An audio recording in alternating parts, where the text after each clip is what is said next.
just happened. This is not a Christmas. This is not a Christmas song. This is not a Christmas. This is not a Christmas song. This is not a Christmas. This is not a Christmas song. This is not a Christmas. This is not a Christmas song. My neighbors compete to see who can put up more blinding lights.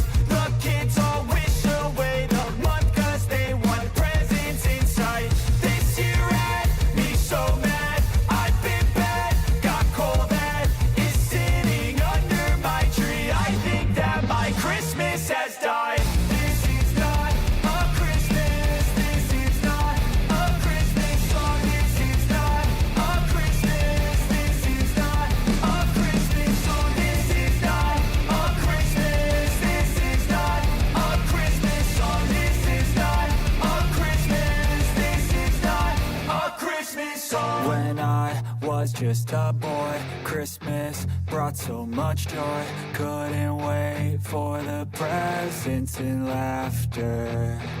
I couldn't sleep late at night, looking for Santa with lights. Those are the memories I still remember.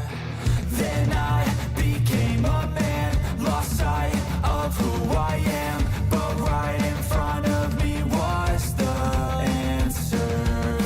'Cause on Christmas I feel joy, and I turn back to a boy. The answer is to stay young forever. This is not a Christmas. This is not a Christmas song. This is not a Christmas. This is not a Christmas song. This is not a Christmas. This is not a Christmas song. This is not a Christmas. This is not a Christmas song.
Yes, indeed. It's Wrestling Uncensored tonight on the show.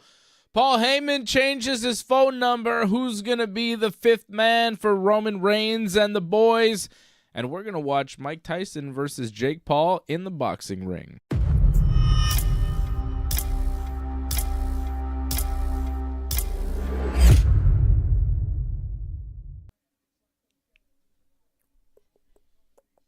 Indeed. We're here. We're doing the damn thing. Johnny North is here. Johnny, it's a big night. It's a big fight weekend. Are you feeling the buzz? It's not a big pro wrestling weekend, but it is a big weekend in combat sports, right? We got Mike Tyson and Jake Paul. They will box at some point in the next couple hours, I guess. Seems like it's actually going to happen, which is nuts. The co-main event about to go get underway here. Katie Taylor, Amanda Serrano, co-main event. And then it'll be Mike Tyson and Jake Paul in the main event, which is kind of nuts. So we'll watch that. And then tomorrow, I'm going to be watching the UFC 309 pay-per-view. John Jones, greatest mixed martial artist of all time, takes on the greatest UFC heavyweight of all time, Stipe Miocic, for the UFC Heavyweight Championship, Madison Square Garden. Doesn't get much bigger than that. It is a massive fight weekend. We're here to talk pro wrestling. We're here to talk fighting. We're here to talk about, whatever you feel like. Johnny, are you feeling it? Are you feeling the buzz? Are you excited? I think it's nice for fans of Mike Tyson and waiting for this fight, waiting for Mike Tyson to fight again. I'm not too excited for it. I'm not expecting much.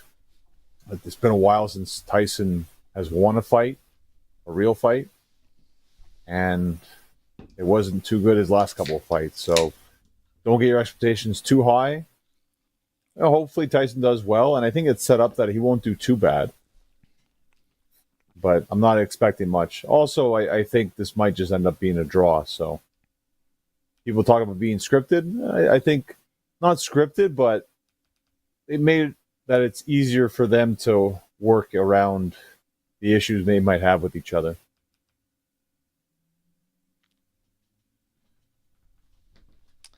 I don't know. Boxing is always suspicious to me. It should be. Suspicious things happen in boxing. You think it's going to end in a draw? Well, I mean, it's going to end in a draw if it's like it looks close, then they'll end in a draw. But I mean, if it's clearly obvious, like if Tyson gets gassed and like it's clearly obvious that Paul's like winning it, like that we're going to give it to Paul the decision. But I definitely see it going all 8 rounds. I think you said that too, right? If I'm not mistaken. Yeah, I think it's going to go the distance. I think Logan Paul's going to get the decision. We'll see. I'm not expecting much. I'm not expecting a great fight. But I'm hoping for one. You're always hoping for one, right? You always want to see something more than what you expect. What did you see on SmackDown tonight, John? I thought the main event was actually not bad. Nia Jax and Naomi. That one spot they did with the body slam, the reverse body slam. Looked like Nia Jax broke her neck. It was nuts. There was blood. I don't know if you noticed that. Naomi's like gear had like blood on her back, so I did not someone notice. was bleeding. I noticed that. Someone was bleeding. I thought it was maybe Nia because she had the referee checking her gear at some point, so I don't know. Maybe she had some blood on her too. Something happened there. My main issue with the main event, I thought the match was fine, but my main issue is you announced the whole U.S. women's title tournament, and Naomi's in that tournament. So clearly she's not winning this match for the women's title, and she's going to be in the U.S. women's title tournament. That was like a clear giveaway right there. I think WWE made a big mistake by doing that. You are completely right. I didn't even pick up on that, though. I'm sad to say. I'm sorry to I don't think you cared that much. That's why. I didn't even really notice. What is happening with this Jake Paul fight? I'm just wondering. You're going to be a little... I don't know. I feel like the feed is like bugging out. Is Netflix like over capacity or something? It's weird. It's like Netflix is struggling to stream this thing. Also, if I'm not mistaken, doesn't it take like 30 minutes for them to go from one fight to the next? Oh, it takes a long time. But that's not even what I'm talking about. I'm saying like my Netflix is like buffering a lot. Like they're having trouble with the capacity of how many people are tuning into this thing, which is possible. But I'm checking on like, I have Netflix, different Netflix apps. I have one on the TV. I have one on the box. I have one on my computer in front of me. And on all of them, the thing is like, Makes you wonder. What's WrestleMania going to be like on Netflix? Well, hopefully by then they've figured out it won't be the first one on Netflix. So hopefully, I expect probably the Rumble is going to be very rough. But hopefully by the time we get to Mania, it might not be so bad. If somebody on the chat is watching this thing, tell me if your Netflix is buffering too. Is Netflix having problems?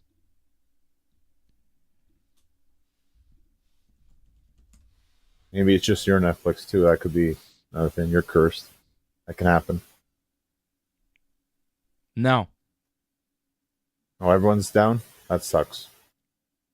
There's this 5 minutes ago, Dave Portnoy, the Barstool sports guy, tweeted, "I'm in the classic torture chamber where I can't tell if my internet keeps going out or whether Netflix is just constantly buffering and unwatchable for everybody." Thank you, Dave Portnoy. That's exactly where we are. Netflix is bugging out, man. They can't handle the capacity of this fight. They better fix this before Tyson Paul goes down or no one's going to see this damn thing. Holy shit. This is bad. It's rough when you're $11.99 a month there. Rough. $5.99. I got the Netflix with commercials, bro. Cheap. With Netflix. commercials, sorry. Yeah, you kidding? Not paying. It's like $16.99. It's like $5.99 with commercials or like $15.99 without commercials. I'm not paying an extra $10 a month just to not have a 30-second commercial at the beginning of a show. I'll watch a 30-second commercial for $10 less a month. But maybe if you pay for the more expensive Netflix, you actually get to watch this fight and it doesn't just buffer like crazy for you. Although I think it's Netflix as a whole. I don't think that's the case. Get it together, Netflix! Your shit is buffering. It's not working. Well, is this the first ever like live event on Netflix? I think they've had like live comedy events and live this and live that, but not to this extent. Not not a thing where everybody in the world is gonna watch. Like millions of millions. Yeah, dude. I mean, there's gonna be like it might honestly be 1 billion views on this thing worldwide. Right. Yeah. It's boxing. It's boxing. It's Mike Tyson. It's Jake Paul. There's a lot of eyeballs on it. Everybody has Netflix pretty much, you know. They might get close to 1 billion views. Like, I don't know how crazy that is, but like, I don't know. It's possible. They're going to get a lot of people watching this thing, and Netflix is having trouble, obviously, with the capacity. Lauren says his isn't buffering, but I think a lot of people... He probably pays the more expensive A lot of one, people maybe. are having problems with it. I'd pay premium, I guess. People are getting mad about the buffering. I'm seeing on Twitter. It's like not just me. It's happening. A lot of people are mad. But right now it's working. Yet. Right now it's working, so maybe it fixed itself. I don't know. But it's not like started. It's not happening during a fight. Like I was watching the fight before and it was fine. It was just kind of in between the two fights here because we're getting to the co-main event. So I think people are starting to really tune in. And all of a sudden Netflix is like, we can't take it. Overload. Yup. They'll fix it.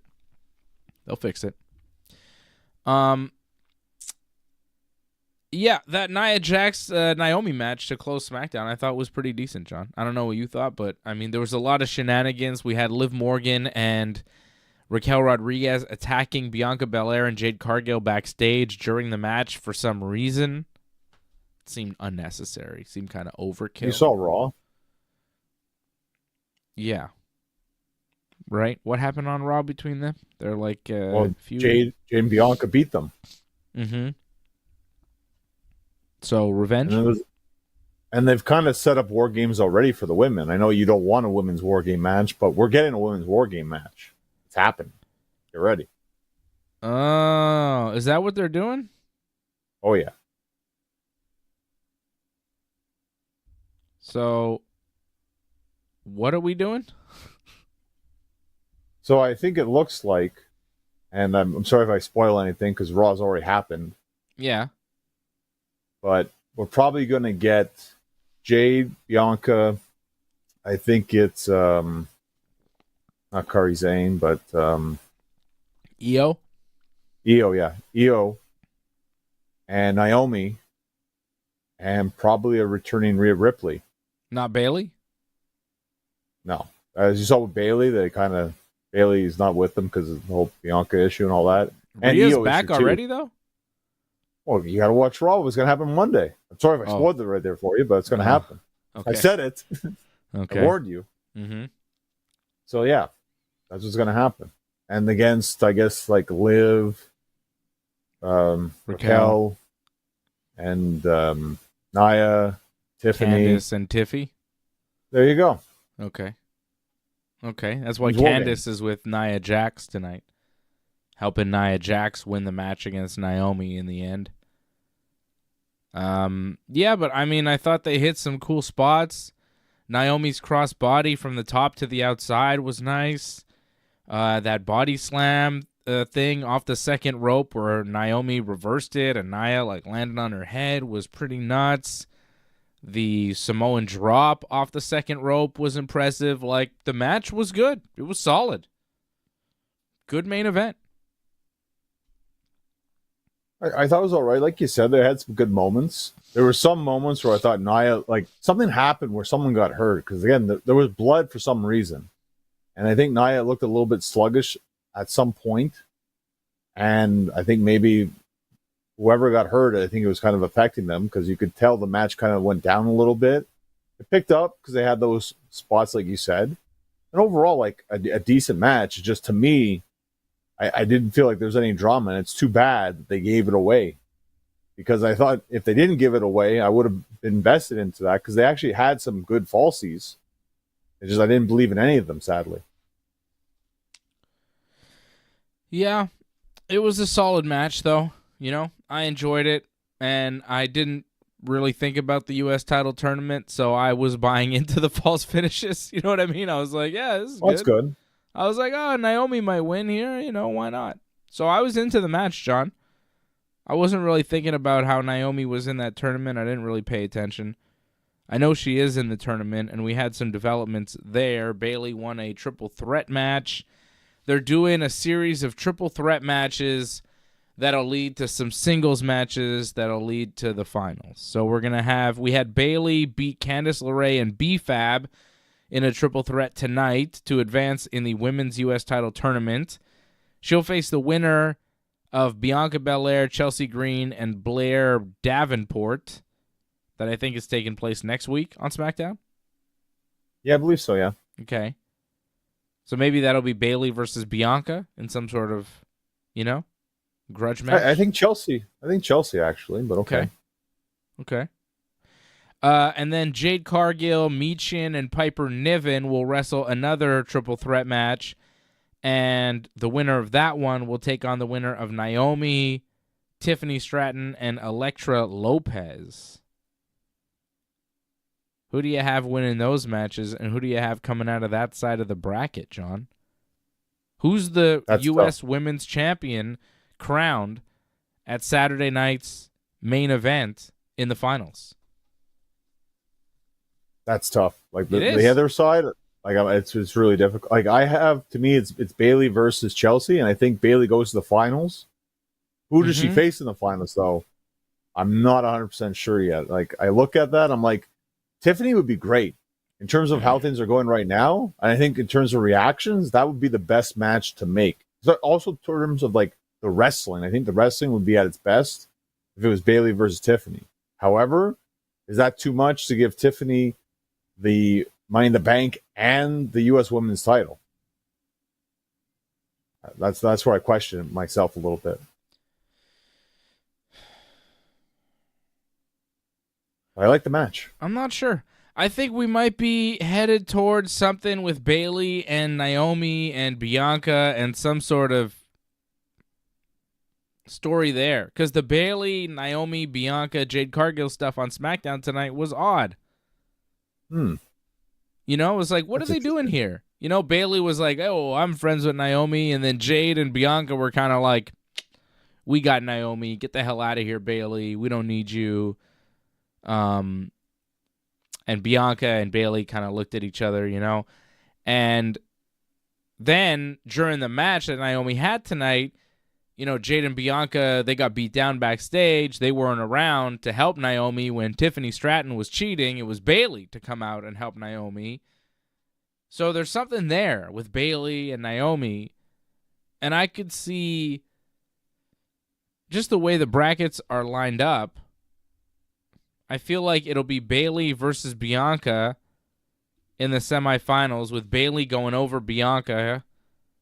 And then I think we're going to see Naomi versus maybe like Piper Niven, beat Piper Niven, and then Naomi and Bayley in the finals. And then there's like a weird situation, awkward match between them that'll lead to something further down the road. I think that might be where we're headed, because I don't know. I don't know what else you do where you kind of make a story out of it, because it's just a bunch of people. And the only people in it that really have anything going is kind of Naomi and Bayley. They have, relationships and TV time and promos and stuff on SmackDown where you kind of go, maybe there's something going on there. Chelsea is just like a side character. Piper, same thing. Michin barely exists. Jade and Bianca are the tag team champions. Like, I don't know how far they need to go in this tournament.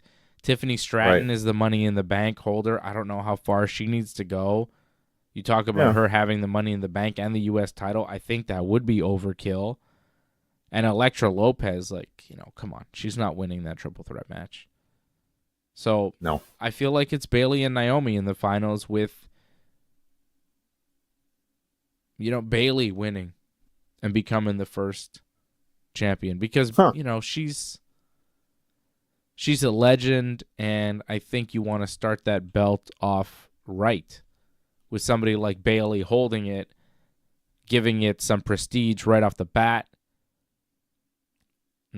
First ever women's tag team champion, right? Yes. First ever women's U.S. champion. I think she should do that. I think she's the type of a wrestler that deserves that type of accolade. More than most. So I would give it to Bayley. Like, I don't disagree with your thought process. The only problem I have with that is that you're putting a face versus a face. And it's like, I feel you get more of a reaction if you had a true heel, which would be Tiffany, I think, against Bayley. I think maybe you turn Bayley heel through this, and Tiffany cashes in and goes full babyface, and then you do something there with Bayley going up against Naomi, Bayley going up against Jade, Bayley going up against Bianca, and then maybe Bayley dropping the U.S. title down the road and going up against Tiffany as a babyface. I think Tiffany's turning babyface at some point and becoming champion. So setting Bayley up as a strong heel opponent for her down the road is not a bad move. Look to the future. Well, again, like, not bad thinking, but I'm thinking differently. It's like I'd have Bayley win, but put over Tiffany, saying that was a good match, maybe give her a handshake, and that puts her over more as a face going forward, maybe in the future for Tiffany, and Bayley wins. But you're right too. Like, there's more of a story there with Bayley and Naomi. I just worry again about the match. There won't be much of a reaction. Like it helps when you have someone like Nia in there. People don't want Nia to win, so you actually get people caring because they want whoever's wrestling Nia to win. Yeah. Me too. Yeah. People want Tiffany to cash in and beat Nia. Right? Yep. Well, we'll see what happens, John. So, do we both have Bayley winning the U.S. Championship? I think so, but we'd have. Cool. It doesn't work out the same way, but we have her as the champion. Yes. Yeah, in the end, we do. We do have Bayley winning, which the path is different. She is the furthest one along so far, right? I mean, they only had one triple threat, and Bayley won it, so she's the only one that's qualified for the semifinals, right? Yeah, go with the one that's already advanced. I mean, the odds are more in our favor, I guess, for that one. Move. Yeah. It is smart. It is smart. Amanda Serrano and Katie Taylor are walking out for their boxing match right now. I know a lot of people are excited about this. I'm not gonna lie, I didn't see their first fight. This is not really, is what it is. Should be a good fight, apparently. It's supposed to be good. Everybody's excited about it, but doesn't do a ton for me. Well, this is when it helps if we had like a boxing expert talk about something like this. You and I aren't exactly experts in this, so. Nah. I mean, I think boxing's okay, but I'm definitely not a boxing expert. MMA, pro wrestling, that's where we're at. And this feels more pro wrestling than anything, so we'll see. It's Mike Tyson, Jake Paul thing. Netflix is buffering like crazy again. Everybody's tuning in for the fight, and Netflix can't handle it. It's pretty Hasn't bad. even started. It's going to get worse.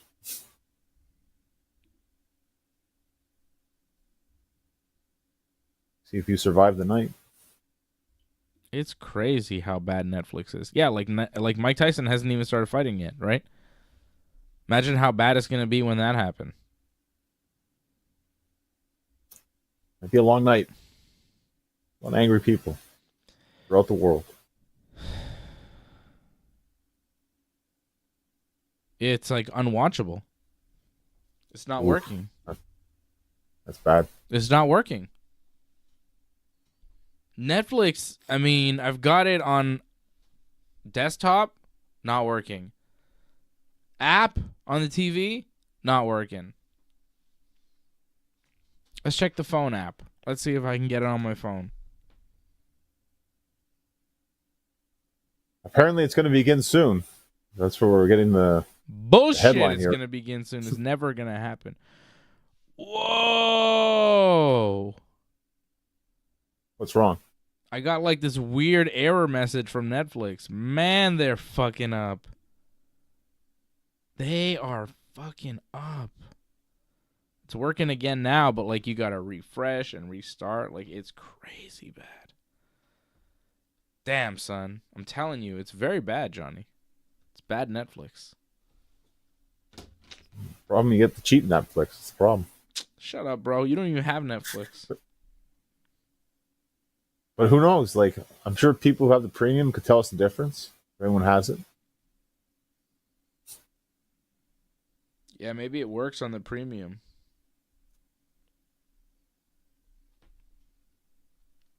Imagine, though, like, trying to watch Raw and SmackDown every week and it does this. It's going to be rough.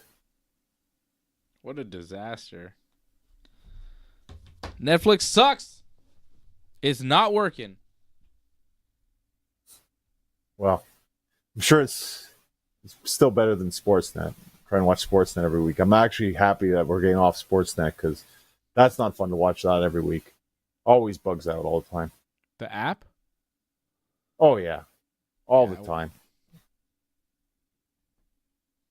I mean, it's not that going to be that many people watching Raw, right? It's not going to be like the Mike Tyson, Jake Paul numbers for Raw, but god damn, pal. It is barely working.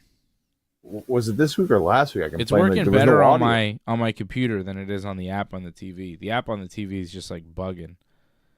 But if you look on Twitter and you search Netflix right now, search Netflix on Twitter. It's hilarious. People are just freaking out. If you go to the Twitter search bar and you just go Netflix, hold on. I think I could show it to you. It's just... I'm sure this is going to be the bigger story of everything that happens tonight, more so than the actual fight.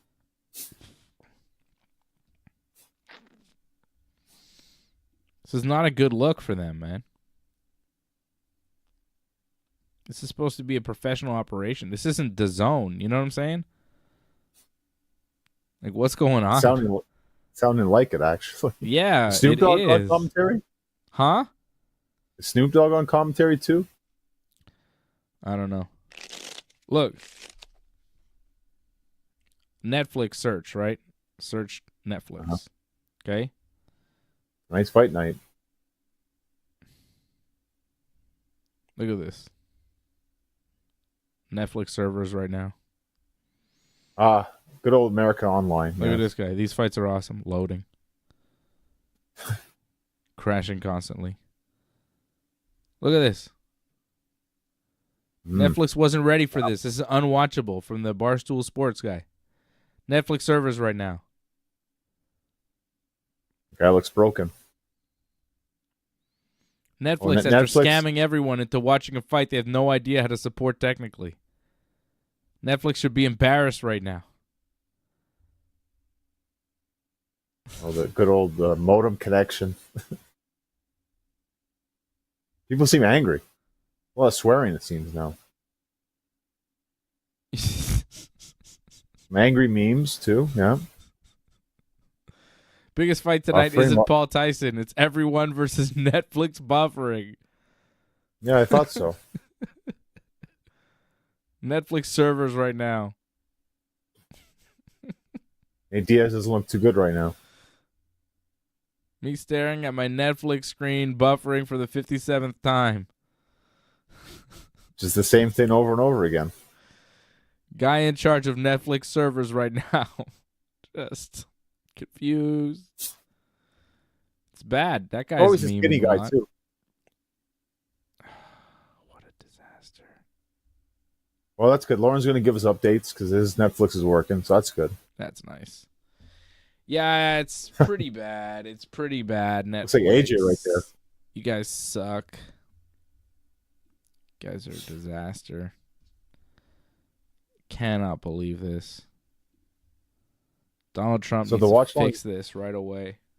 Get it together, Donald Trump. This is on you, I think.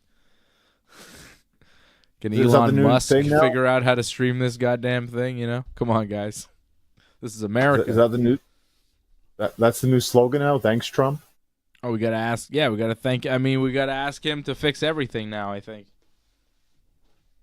Especially when it comes to combat sports. I mean, he's like the combat sports president. He should be fixing this. This is bare minimum.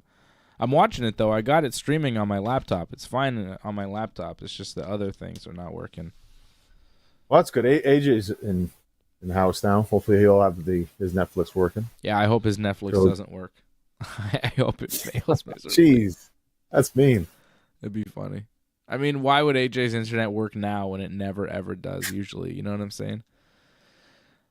All right, John, who's going to be the fifth man for the Bloodline? So tonight we found out that the fifth man for the new Bloodline is Bronson Reed, which is kind of a weird choice. I don't know how he fits in. Kind of looked like he'd be a cool tag team partner for Jacob Fatu when they were standing in the ring together, though. Yeah, they chose Bronson Reed as the fifth man, which is an odd choice. Kind of comes out of nowhere. But at the same time, I think it sets up Seth Rollins as the fifth man for Roman's team, which is kind of cool because Seth and Bronson have been feuding on Raw. Sami Zayn tried to recruit Seth on Raw this week. Seth said, no, I want nothing to do with you. I don't like you. Or I don't like Roman. Ever. He didn't say he didn't like Sami, but he said he didn't like Roman and he wanted nothing to do with him. And then Solo was like, oh, how about you join my team? And then he's like, no, I don't like you either. I want nothing to do with your whole family. And I'll never team with Roman Reigns again. But, of course, when somebody says, I'll never do this again, you go, well, I don't know. And just the idea of Seth teaming up with Roman again after so many years, I think is appealing for a lot of people. I think it's cool to see Seth in a WarGames match with the Bloodline, something you never thought you'd see. I think it's not bad. I think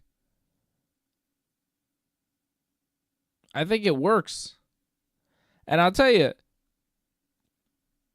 my son, who's 7, is too young to really remember the Shield together.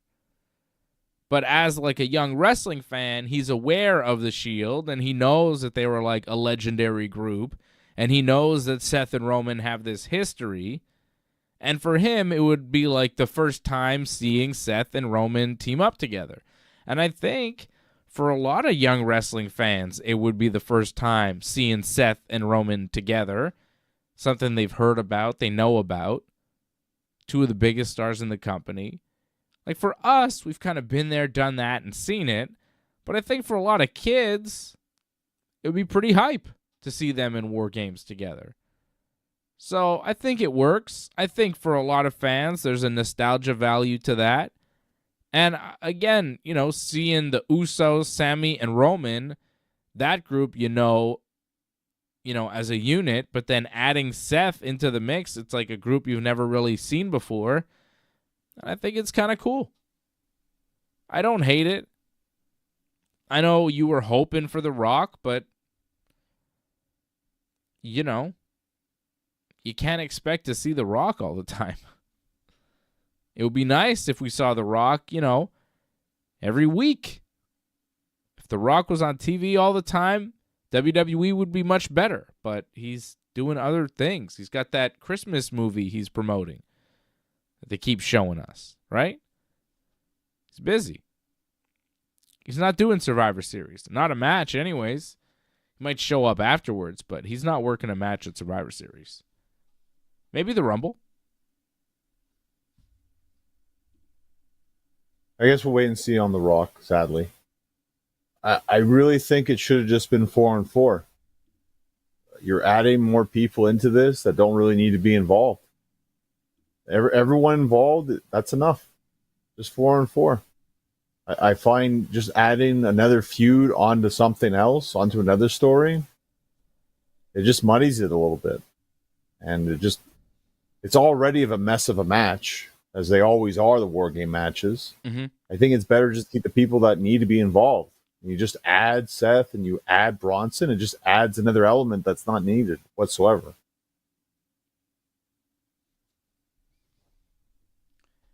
I agree 100%. I think 4-on-4 makes way more sense. Original Bloodline against the new Bloodline, it makes sense. It's a clean, clear-cut story that works.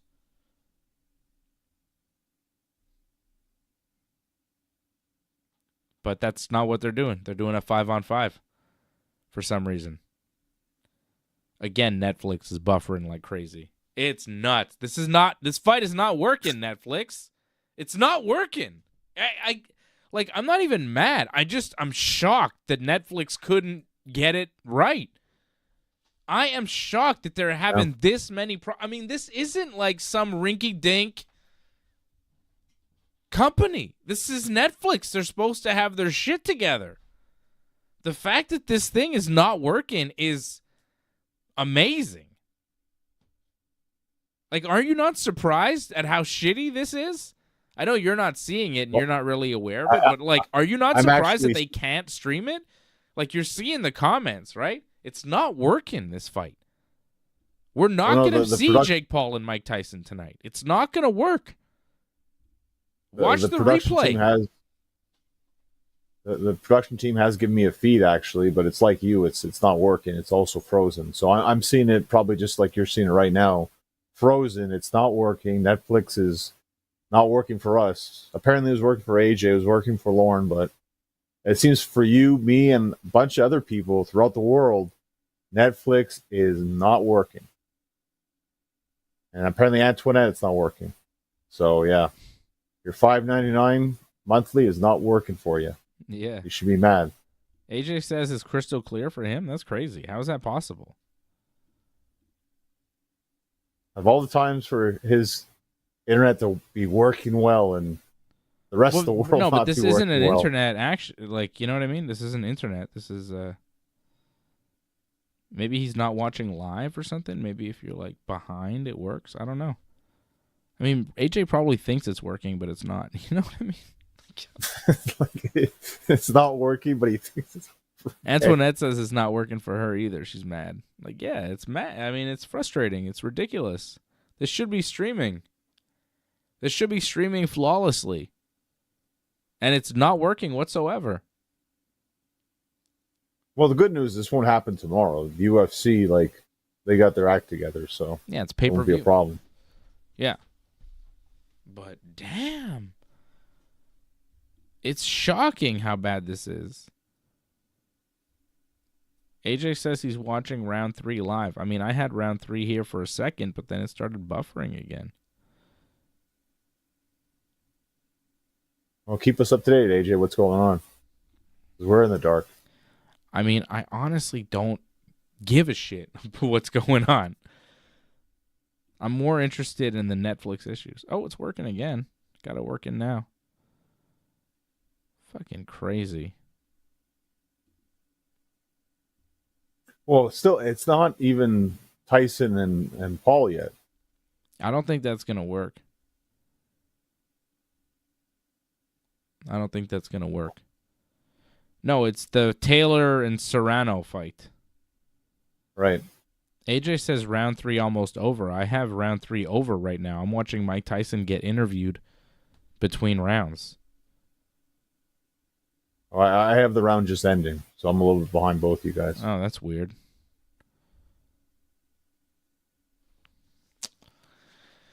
Yeah. So what else is happening in wrestling, John? Like, it seems to me that WWE's only really offering Bloodline versus Bloodline stuff this week, and like, who's the fifth man?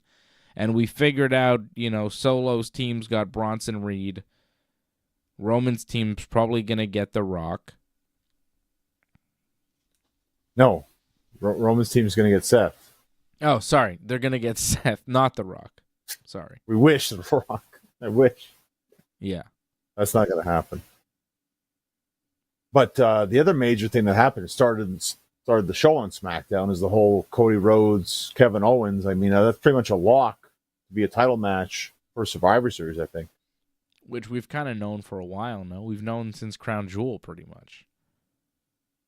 Well, I thought maybe a triple threat, because we didn't get like a finish to that match with Kevin and Randy, but they took Randy out, so now it has to be a singles match. Mm-hmm.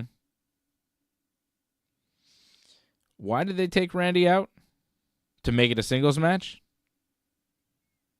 There's some sort of story that they're going to be telling about this. Again, I could see Randy come back and maybe he'll blame Cody for all this happening. Maybe he'll finally believe what Kevin's saying is true. So that could all come around, possibly. I do find it weird, though, that we're doing this whole story about a band move, one of the worst pile drivers ever executed in wrestling. And, like, we see pile drivers in WWE almost all the time. How many times do we see a Canadian Destroyer? Or a reverse from a Corona, which is pretty much that. Or a Brainbuster. Like, it's not like the pile driver is this new thing that we see, but because it wasn't that exact move, it's the worst thing ever. But we actually see much more dangerous moves than that, actually, on a weekly basis in WWE. Yeah. Nick Aldis, his whole promo about Kevin Owens, he crossed the line, the pile driver, and order. It's like, all right. It was not that compelling. You go, really? This is why you're not allowing the guy on TV, because he did a pile driver to Randy Orton, and that's like too much? You have people doing horrible things to each other on a weekly basis. Kevin Owens does a pile driver, and all of a sudden it's like, no. Too much. Come on. So Kevin Owens is going to have a face-to-face with Cody Rhodes next week on SmackDown. So Kevin being allowed on SmackDown because Cody has demanded it.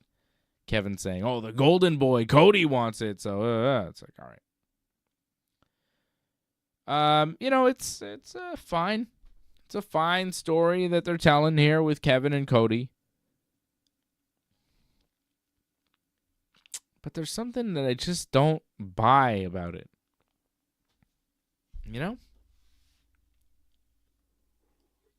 Well, I agree, like, with Ryan saying what Jim was saying, too, on his podcast. Like, the idea is fantastic. It was just the execution wasn't done very well. If just that power drive was better, the idea of this is great, and I like where it could potentially go, because it also plays into that whole factor that, you know, Kevin isn't wrong in all this too. Like, Cody is kind of the villain, but he's not the villain. So I like how this story could possibly go with that. And I could see Randy come back and side with Kevin. I like the possibilities of all this, but again, that power driver needed to be better. Well, how That's the could only Randy problem with come it. back and side with Kevin after Kevin has taken him out? Because he finally admits it that, you know, if Cody was there, like, that wouldn't have happened. Like, and he said it all happened because of Cody. Like, Cody even said that himself, that he had to tell his wife that. He had to tell Randy's wife that it's all his fault. And then his wife complains to Randy, like, why'd you listen to Cody? Why'd you help Cody? It's Cody's the one who did this to you. Yeah, but Kevin Owens actually did it. Oh, you know, of course. This is what makes him the heel, of course. But Yeah, it'd be weird for I can Randy see to come back and side with Kevin, but Kevin, you could definitely see why he's mad at Cody and why he feels betrayed. Like, there is a way to tell the story where Kevin is the hero and Cody is the bad guy, for sure. That's why it's such a well-crafted story. It's well done. and it's probably going to be, besides WarGames, actually, it'll probably be the better match because it'll actually be a wrestling match. So I think it's pretty much going to be the match to watch, I think, at Survivor Series. Yeah, it should be very good. You know, just the problem is, for me, is this, Kevin Owens is too dangerous. We got to ban him from the arena. We can't have him around. It doesn't feel true. You know? And the whole story and the TV time and everything, it's leading up to Kevin and Cody wrestling for the belt at Survivor Series in a match where you just don't feel Kevin has any shot of winning. So there's just something about it that's lacking that makes you go, yeah, it's fine, but it's not everything you'd want in a pro wrestling main event world title storyline. Because I don't see Kevin as a legit threat to the championship at this stage in Cody's run. And that, I think, is a problem. And I also don't love when they're like, oh, he's too dangerous to be around. It's like, all right, really? That just doesn't really work for me. I mean, you got monsters and goblins and demons and Wyatt families and all sorts of shit. And Kevin Owens hits a pile driver and you can't have him in the building. Come on. I just don't see Kevin having much of a shot in the match either, and that's kind of an issue for me. I'd love to be wrong, though. I'd love for Kevin to win. I think that'd be awesome, but I just don't see it. So, you know, there's some cool elements to this story. I think the match will be good. They're doing a lot of good things, but it's not like a 10 on 10 for me, you know? Like, it's a 7 on 10. It's all right. It's solid, but it's like, it's not really hitting as hard as it could under different circumstances, I think. Well, this has happened before with Kevin when he was feuding with Roman. Like, you didn't think he beat Roman, but you knew you were going to get really good matches. And we did, like, 3 times. And he was able to challenge him multiple times, and still, like, you knew the outcome, but it didn't matter because you're going to get great matches regardless. So, and it ended up better for both guys in the end, I thought. Kevin ended up being a tag team champion. Roman got an incredible run again, just kept going. Yeah. I mean, this again could happen with Cody and Kevin. Kevin can go on to great things after losing to Cody again. Sure. I mean, I'm not sure what those great things are, but yeah. He could. Amanda Serrano is a nasty cut above her right eye. I see that. It's pretty horrible. Pretty nasty cut. This fight is actually pretty can good. see. The Katie Taylor Amanda Serrano fight, like they are beating the shit out of each other. This is a hell of a fight. Like they're still going with this. Like for me, the fight hasn't been stopped because of that. I mean, they checked the eye, but she's still fighting. Mm-hmm. And I think the key is to like let it buffer and not try to go live, because if you try to go live, then it really buffers. I think you gotta like let it buffer and be like a few seconds behind. That has seemed to be working for me. So fingers crossed we'll watch this Mike Tyson fight. Maybe like 10 seconds behind the live feed, but at least we'll be watching it. Well, saw DJ Bourne said the fight might be stopped, so maybe we're behind in that sense too of what's going on. I don't know. Serrano looks just kind of. I think he's talking about the cut above her eye. Yeah, It's a AJ's pretty saying bad it might cut. be They called. took a look at it. It's a pretty bad cut. Well, because as I see the round going on too, because I'm not live, like there's more blood on her face. So yeah, it's getting rough. Yeah. Yeah, she's pretty Yeah. bloody. The round's going to end here, and you're going to see the cut, John. Look at that cut. Big open Yeah, I mean it's a wound. nasty cut. I saw it before, and it's gotten worse as the round went on too. So I know a guy who might say, Hachi Machi. It's quite a cut. Hachi Machi, John. Shout out to my Oof, brother those are who's not great. here tonight. Be nice to see him. Two great rights right there. My goodness. Johnny, is there anything else happening in this goddamn WWE? I feel like nothing. LA Knight beat Humberto Carrillo. Oh, Shinsuke Nakamura showed up, and he attacked LA Knight after the match. Nakamura's back. He's got a new look. That was cool. Yep. That was cool to see old Nakamura back at it. I like him. It's something. I don't know Mhm. what it's like. Okay, he's going to get a title match. Do you think he's going to win right away? I'm not too confident in that.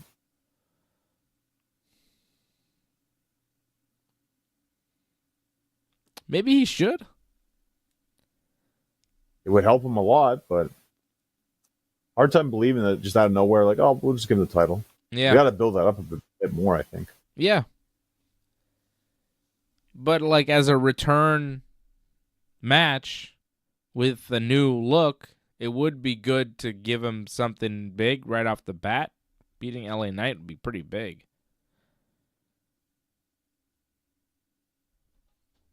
It'd be huge, and it'd be great for him because he's kind of done nothing for like a couple of years now. I just have a hard time believing it because they have done nothing with him for a couple of years now. There's been these little starting kind of pushes that lead to nowhere. So, again, hard to get behind him.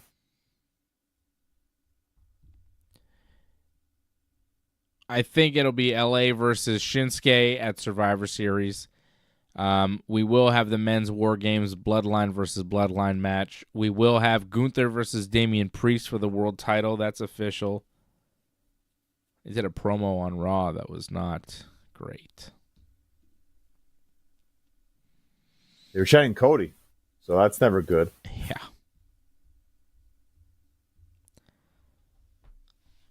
It was not great. Priest on the mic. I just want it to end. It's awkward. It's uncomfortable. I like Damian Priest. I want to like Damian Priest more than I do. Like, there's so many elements to Damian Priest that I like. You know, he's a big guy. He's got a good look. He's a good wrestler. He takes risks in the ring. He's athletic. He's a big Yankee fan. You know? You love him. But, god damn, the promos are weird. They just feel like he's uncomfortable doing them. He doesn't feel comfortable. Gunther is comfortable. Gunther is relaxed. Gunther is all right. But when he's in the ring doing a promo with Priest, there's only so much they can really do and say.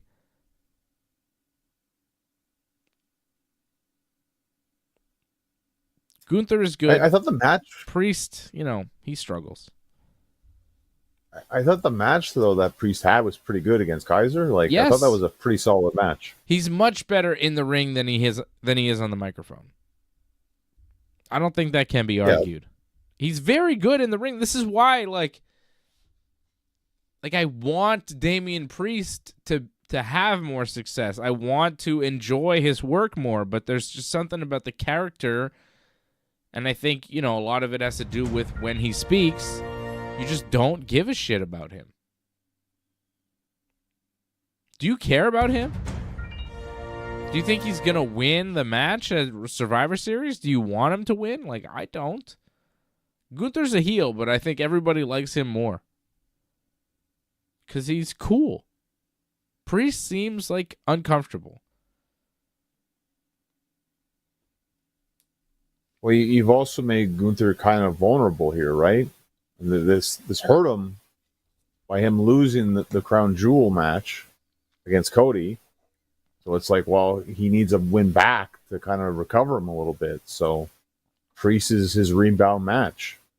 So it just feels like Priest is just there to make Gunther look good, which kind of makes Priest look kind of like, you're just a stepping stone. Isn't he? You thought maybe be a bit more than that. I thought he was, but they didn't think so, sadly. Like, if anything, he probably should get the match at the Rumble, but they're probably going to give that to Punk instead, I think. Which is understandable. I mean, yeah, that's okay. Give it to Punk. Punk Gunther at the Rumble? I mean, that makes a lot of sense now. Then you don't have to worry about, will Punk win the Rumble? Oh, Punk's already in a match, so he won't be in the Rumble. So who wins the Rumble? That's a great question. I mean, it is John Cena's last Rumble, right? And he is announced for the Rumble. He should be the odds-on favorite right now, I think, until other people announce their participation. Cena winning the Rumble? Damn. I mean, I don't like saying that, but I think that's a strong candidate right there. How about The Rock? Yeah, I wouldn't mind that either, but you're gonna have The Rock and Cena in a match, and if The Rock's in there, he's number 30, so I don't know if that's a lot of fun. At least Cena, I think, will be in there for a good chunk of it.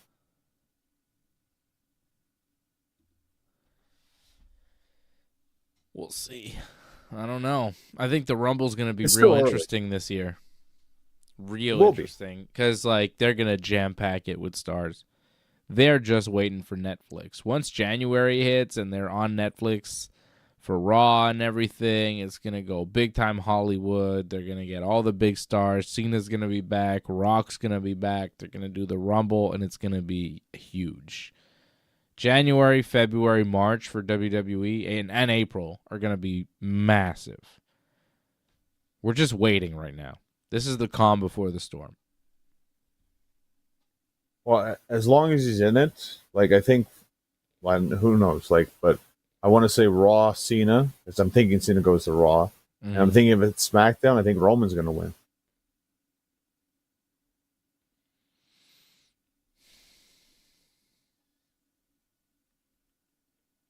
Roman. I think we'll wait and see. Is he going to even be in it? But those would be my picks right now going into it. Mm-hmm. Right now, before Survivor Series. We'll see after Survivor Series, after the Rumble. Yeah. It's going to be an interesting Rumble season, though, right? Going into Mania. Because right now, a lot of times, John, I feel like November, we've got a pretty good idea of what Mania main events are going to be. We could kind of guess and estimate and have a pretty good grasp on it. But at this stage of the game, I'm not so sure. Because you still got a lot of players involved, right? You got Roman, you got Cody, you got The Rock. Who gets who? Who does what? Is it Roman Rock for the belt? Is it Roman Cody for the belt? Is it Rock Cody for the belt? Is it Rock Roman one-on-one? Is it Roman Cody solo Rock in a tag? What? is The Rock even That's there it. for Mania, or are the rumors true and The Rock's only going to be at the Rumble and he won't be at Mania or whatever? Like, what is the main event? Is Gunther going to wrestle Cena? It's not clear what anything is really going to be for WrestleMania right now. And I feel like at this stage, most of the time, going into Survivor Series, we could kind of guesstimate and be pretty right. But right now, I don't have a really good guess about who's going to win the Rumble or who's going to be working Mania. Like right now, I really think it's going to be Cody, Rock, Roman. I think it's going to be a 3-way.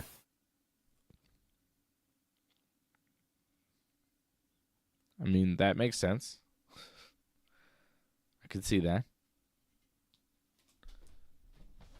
I wouldn't do the whole like 2 matches, 2 night things they did last time. That was a nice little thing, but I actually think it took away from the second night because I think the first night you had that tag match was the true main event. That had all the stars in it. Mm-hmm. And the other one was just, Interference City. Yeah. With the guys from the tag match too, right? It just felt like a And other continuation. guys. Like, I mean, it was a nice little thing, but to me, the main match, that was the tag match. So this way, just make it the 3-way. You don't need to do 2 nights. You just have that one big match. Yeah. I could see that. But again, it's not clear, right? It's not obvious. No. We still it's don't not. really know. I mean, a lot can happen. I mean, look what happened last year, right? We were thinking it's going to be, Roman and Rock, and then maybe Roman, Cody, Rock, and maybe Punk, Roman, maybe something like that. Look what happened in the end. Flip-flop so many times.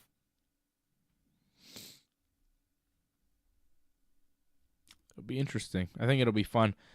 Shout out to Angelo Contagones gifting a membership over at join.ringsidereport.net to Miller MMA. Welcome, Miller. Thank you, Angelo. Shout out Angelo, Jason Pete. Leor in the house as well. Antoinette, of course.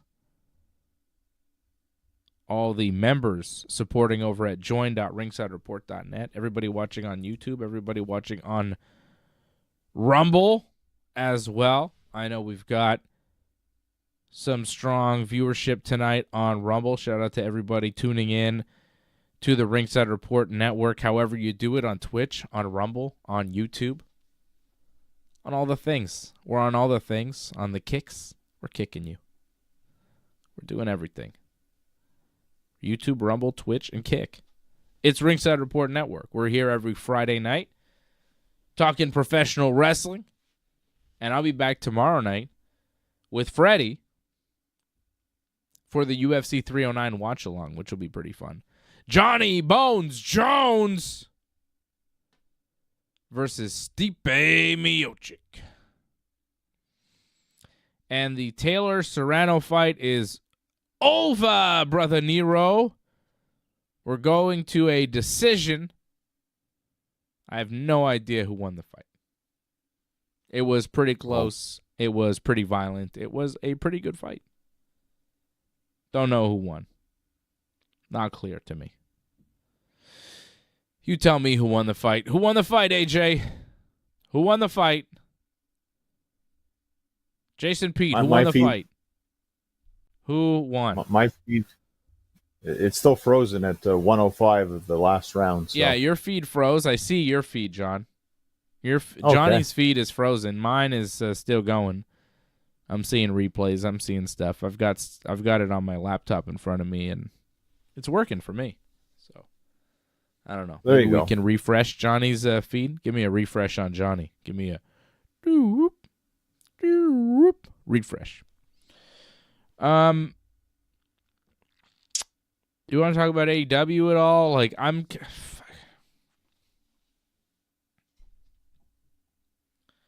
You don't want had to talk about it? I mean, it's ridiculous. It's ridiculous. Oh. They're in a hole. What was wrong? I have the good, bad, and the ugly of this week, but say your piece first, I guess. Everything they're doing sucks. Let's start Okay. with that. Except Right. for Christian. Everything else in that company absolutely sucks. So you like the opening match? Yeah. Christian and Hangman as a tag team was pretty cool. It's not a tag team that I expected to see, but I enjoyed them together. I thought the match with Jay White and Juice was good. I liked it. I liked that Christian and Hangman won. I thought the match was solid. I thought it was the best thing on the show. By far, honestly. Although Swerve and Leo Rush was pretty good. And House of Black and FTR wasn't bad either, but I thought the opening match was pretty good. And it's just everything else. I'm just not interested in anything they're doing, man. There's nothing compelling in AEW. And forget that Bryan Danielson's gone. Forget that Kenny Omega is working New Japan instead of AEW and saying, oh, AEW doesn't need me. I feel like I owe a debt to New Japan. AEW doesn't need you? Have you turned on Dynamite, dude? AEW needs you. It is a goddamn joke. Who won this? Oh, You're Katie getting the Taylor won a live- decision. Katie Taylor wins. Decision. I mean, she looks less hurt. It Split makes decision, sense I now. think. Like split decision. Wow. I think so. Seems like one judge scored it for which was the same result as last time. Split decision for Katie Taylor. Right? It was split.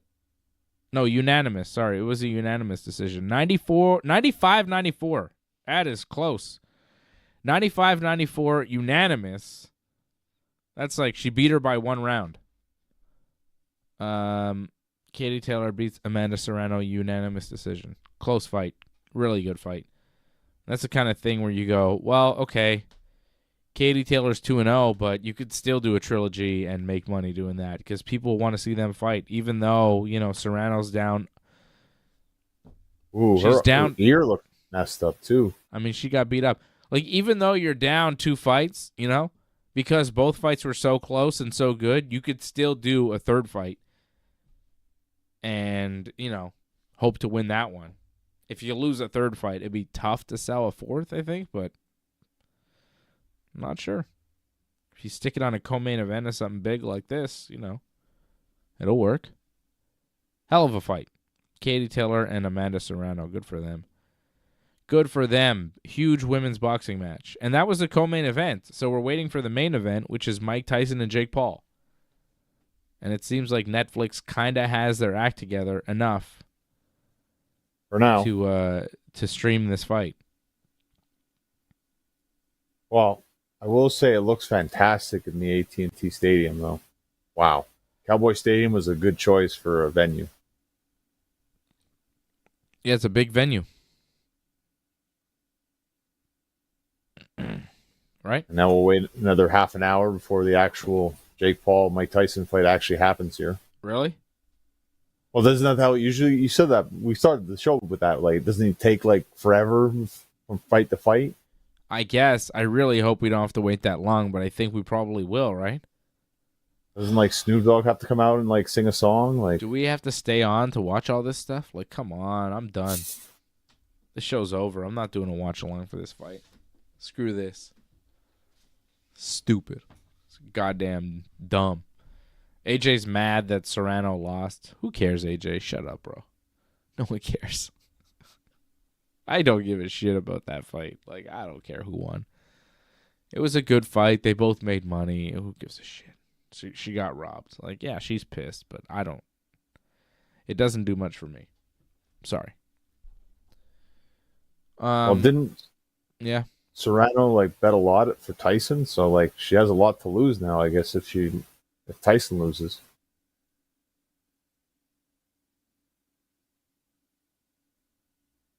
What? You didn't see that? Like Jake Paul was taking like bets from all the fighters that were betting against him. Not Serrano though. Katie Taylor, I think you mean. Oh, was it Serrano's Kate Taylor? on team Jake Paul. She wouldn't bet against Jake Paul. Okay. She's I like didn't see Jake who- Paul's like buddy. Ah. The only reason she's like known and making money is because of Jake Paul, I think. So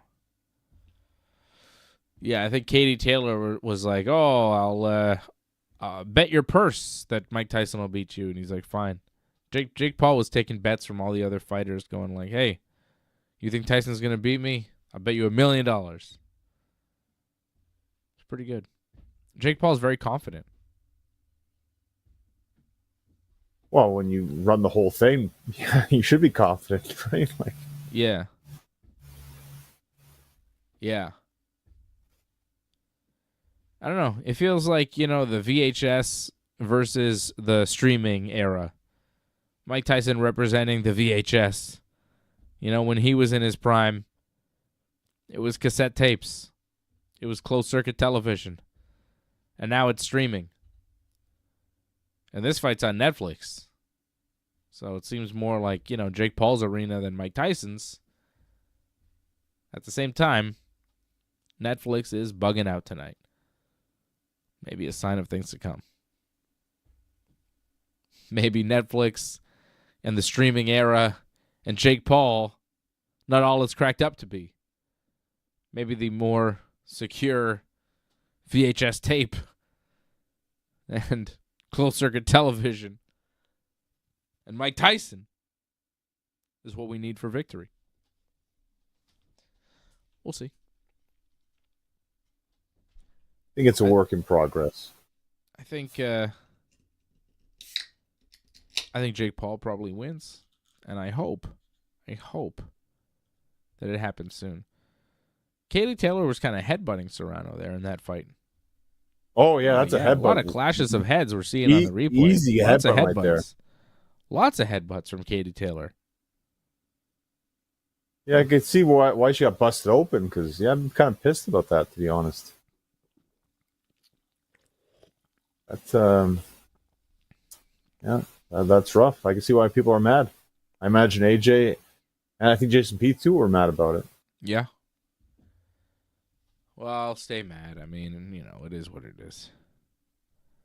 Fight's over, guys. Nothing you can do now. Nothing you can do about it. Nothing you could do about it while the fight was going on either, because you're watching at home. See, Go to Texas. that's what or an angry X tweet or X message, whatever it's called now.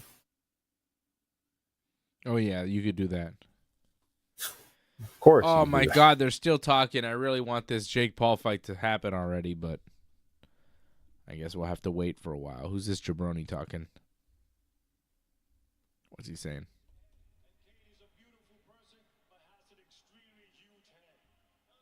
Okay. They're talking about headbutts, and Katie has a big head, and I don't know who this guy is with the chains. Helwani's lost control of the ring. I'm not sure he ever had control of the ring or himself. Never had wrist control, that's for sure. So, yeah, AEW is just a big disappointment to me lately, John. Jon Moxley against Orange Cassidy, like, come on. Orange is going to be Moxley's first opponent here right out the gate. Orange is going to be the savior of AEW. No, he's not. Orange and his group of misfits, Jay Briscoe and Darby Allin flying through the air, and Kyle O'Reilly. Come on. Come on. It's ridiculous. That part is not good. And, you got Moxley sitting there as a world champion saying, oh, I run this and I'm da-da-da-da-da-da.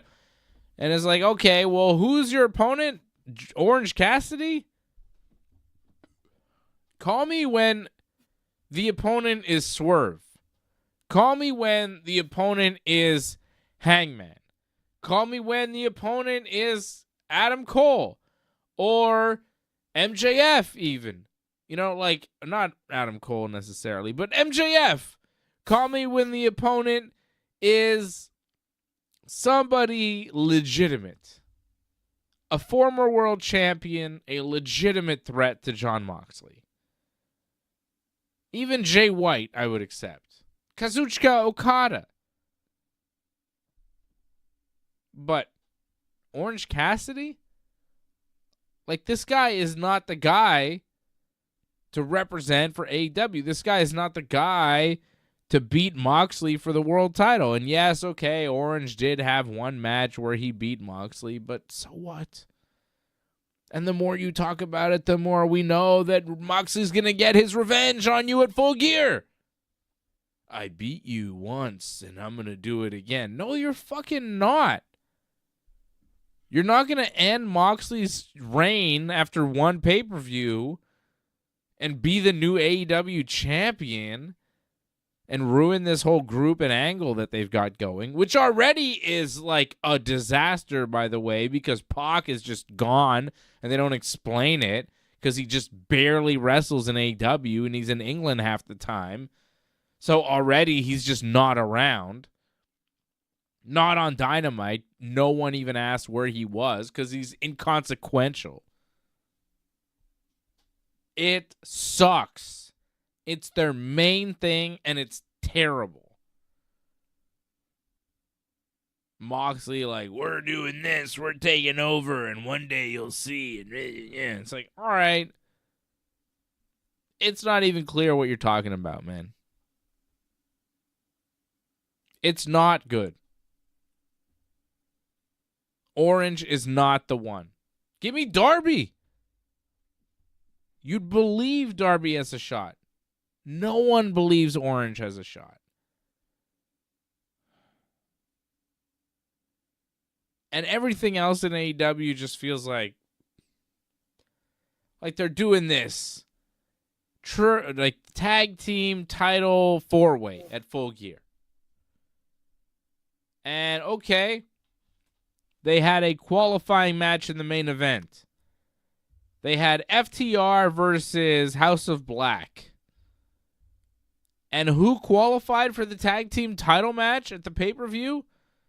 Is it the best tag team in AEW? No, it was House of Black, beating FTR. So now you have this match at Full Gear that's a 4-way for the tag titles, where you have the Outrunners, the House of Black, and, of course, the tag team champions, Private Party. And then the other team will be either the Acclaimed or... oh, no, it is the Acclaimed, I think. Well, that's a spoiler, but yes. Whatever. They're a good team, so who cares? But, goddamn. This pay-per-view they have might be their worst pay-per-view ever. Oh, that's. I think you're wrong about that. Like, I don't think it's going to be very matches. bad. This looks very bad. Overall, really? Wow. I'm surprised you say that. Like, I understand the matches you just listed, the main event and that tag match, but everything else actually looks very intriguing. Jack Perry and Daniel Garcia for the TNT title. Okay, maybe not so much that one either. These are all matches on pay-per-view that we're going to have to sit through at Full Gear next weekend, John. These suck. Mercedes Moné versus Kris Statlander. You'll be watching it because I'll be wrestling somewhere. So, oh, great. Yeah, it'll be you watching. Thanks. It's going to suck. Mercedes against Statlander. Even Swerve and Bobby Lashley. I have zero interest in Swerve and Bobby Lashley. This whole Swerve versus MVP and his friends, like, I don't care. I do not care. I didn't care about the Hurt Business in WWE. I care about them less in AEW. They've made zero impact. No one cares. It feels like a step down for Swerve. Swerve was a main eventer. Swerve was the world champion. Now Swerve is feuding with Shelton Benjamin and wrestling Leo Rush on Dynamite. It's ridiculous. It's an embarrassment. Swerve and Hangman were in solid positions in AEW. Now Hangman's like losing to Jay White, and Swerve is wrestling Bobby Lashley. Probably going to lose to Lashley at Full Gear. Yep. It is absurd. What a stupid wrestling company. It feels like Tony Khan's lost interest. It's like, oh, well, we got our TV deal. I guess my work here is done. I'm going to go watch the football team, and I'll come back when football season's over, and maybe we'll do something. I don't know, whatever. I feel like he's lost interest because I watch this show, and I go, do they care? It doesn't seem like they care. And if they do care, they need to fucking care more or figure it out or get some new ideas. I don't know who's booking this show, but it is hard to watch. Dynamite was hard to sit through. SmackDown was better. Raw was better. It's funny because Britt Baker said the same thing too. I don't know if you caught that. No? Well, she wrestled Penelope Ford, as you saw, right? Yeah, I mean, I kind of saw it. I skipped through it because I was like, I don't need to see this. Okay. Well, at the end of that, Serena Deeb came out. Yeah. And you heard Britt Baker multiple times over said, no one cares, no one cares, no one cares. I was surprised she did that. I was like, wow, like she buried her upcoming feud before it even happens. Surprising, but she did that. No one cares. When's Britt's contract up? Maybe she wants to make the jump. She should leave. I don't see her leaving, though. I don't think that's going to happen. She seems to be one of those very loyal, I think, to the company. She was one of the first ones, right? Mm-hmm. I mean, look at this pay-per-view. MJF versus Roderick Strong. Why? I think that's me. Well, because you saw Adam Cole didn't qualify. He lost his match.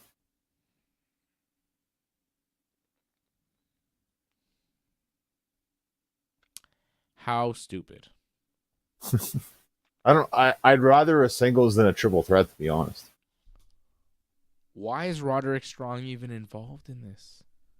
This should be Adam Cole versus MJF finishing their unfinished business with the devil and the this and the that. They've never had a resolution.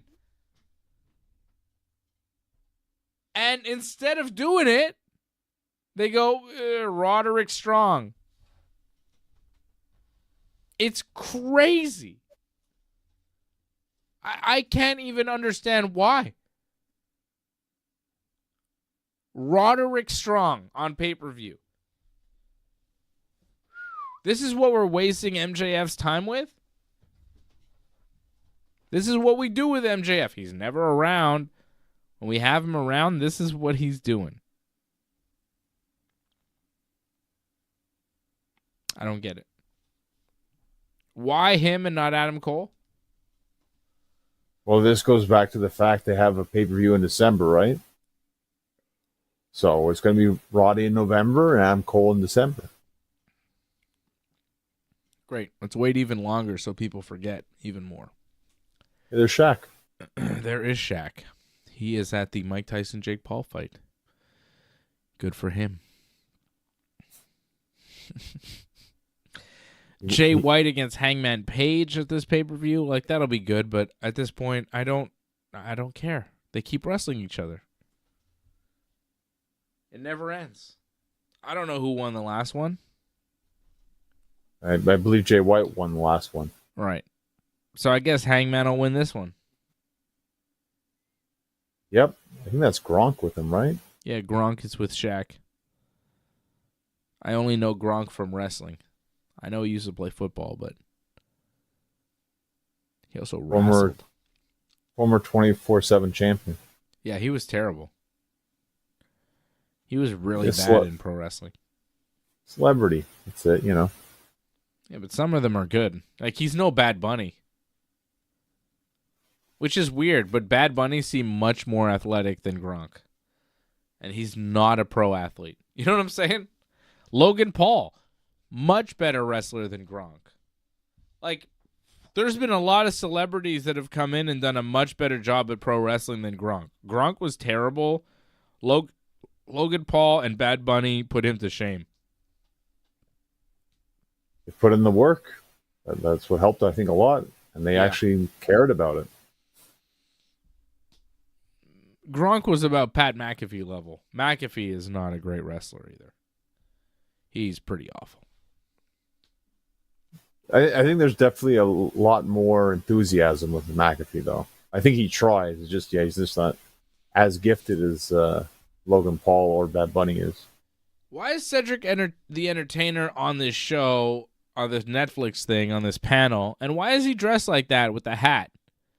What's with the hat? It's cold? I don't know.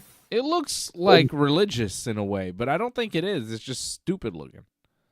I think it's just for style. He looks weird. I don't like the hat. It's an odd shape for a hat. I'm not a fan of the Star Trek outfit that this guy has, but he has it. I don't know who he is.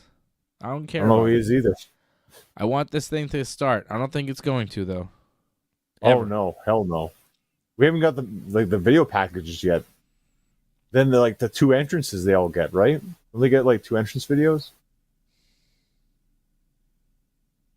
You would know this. You watch these. You've done these before. I don't know. Do we have to do a watch along for this, John? Could we just go? I mean, we've just started, right? Are people waiting for the watch along, or could we just say, you watch it yourself? I don't want to do it.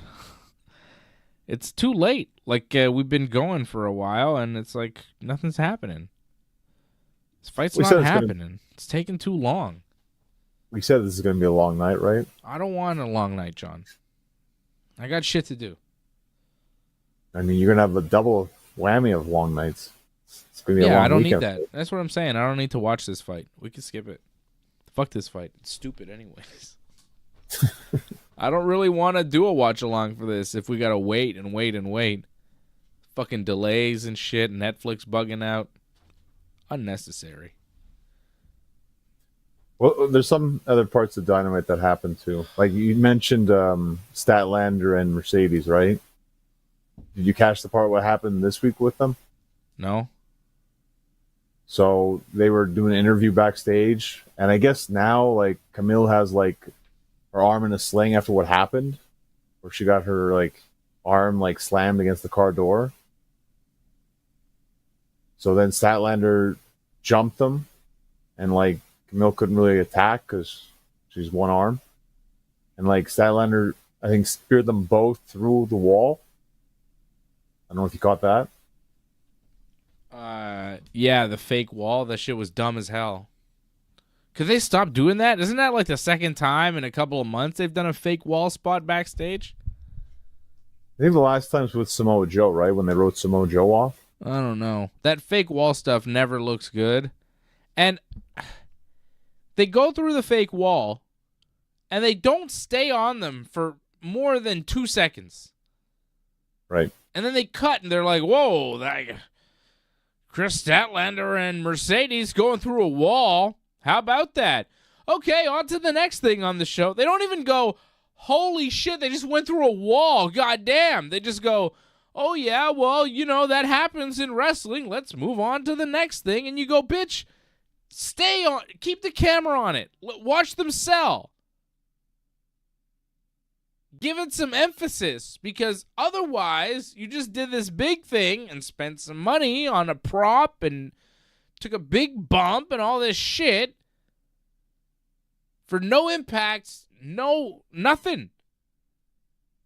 You have the crash, but you don't even have them selling for your video package for the match. It's just garbage. That they don't know how to pace it right. They don't know how to put together the segments, they're just very sloppily put together.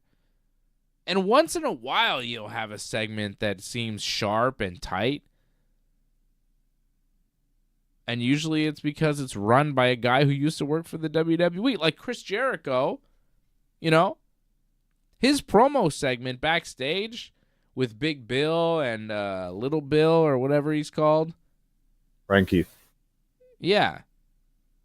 That was a tight promo. Big Bill opens. He says some stuff. Jericho goes in. Hey, guys. He does his whole thing. He cuts a good promo about Ishii and this and that and promos his match in 2 weeks. And then Brian Keith pops in and he says a thing. It was perfect. And you could tell it was like well orchestrated. It was like a tight little segment. And everybody had their role. Nobody was confused. Nobody was talking over each other. It was just like, yeah, Big Bill, you open. Jericho, you do your thing. And then when I'm done, Brian Keith, you say the thing. And then, right? No, it was well done, I thought, the whole Jericho thing. I mean, it was straight to the point, easy to understand. I think disappointing, though, like, he's not on the pay-per-view, though, Jericho. And the match with Ishii, like, it's not like you expect Jericho's going to lose that title. So it's not really a match you're really hyped for whatsoever, I think. I think he wrestled, like, he kind of showed it, too. He wrestled Ishii before. Remember, he got, like, his chest all bloodied up? He's done this before. Yeah. So I'm not really super hyped for that. I mean, it's nice for Jericho, and I guess it makes sense it doesn't make pay-per-view because he's done this before, but hoping for more with him. I think they should definitely do more with him. But it's not, like, it's not really, I'm not talking about the match. Like, I'm not disagreeing with you about that match. Like, I don't really, you know? Right. I'm more talking about the segment itself in comparison to the Mercedes Statlander thing that just seemed clunky and poorly produced. Jericho's segment seemed more tight and professional. I felt a lot of the show felt very rushed, and they were trying to just, like, put a lot in there and compact it all in, like, into it was a little bit more than 2-hour show. Like, it just felt like it was very, very rushed. A lot of things where it's just like, oh, this happened and this like the same thing happened with the whole, like, Moxley thing too, right? They're there backstage and something, oh, what happened with Darby? And then, oh, Wheeler shows up at the end. Like, a lot of things happen, and it's like they don't give it enough time to breathe, like you say. But things are happening, and just, oh, well, and then on to the next thing. Well, put the women out there. Mm-hmm. But that, I think they put too much on that show, and they weren't able to let it breathe. And Excalibur doesn't do it as good. They rush it. Excalibur's not as good as I think Shivani or JR at, like, selling what's going on. Like, he's more about just like, oh, well, this is happening and this is happening. Like, he's all over the place, and you're not invested as much because he doesn't tell the story as well. Yeah, sorry. He also seemed unaware. You know, like, he seems unaware of what's going on the show. Like, Moxley and his whole crew, they have this brawl with Darby and Orange and all these guys, right? Yeah. And then Excalibur starts saying, oh, okay, well, this happened, and now we're going to move on to... And then they cut backstage, and there's Moxley, like, with a pickup truck, and, you know, they're getting into... And it's like, oh, okay, well, there's Moxley again. I guess we'll go back to them. And it's like, did you not know that this was the next scene in the show? Like, did no one tell you what was happening next? I don't know if it's his fault or it's just a lack of communication from the production team to their announcers.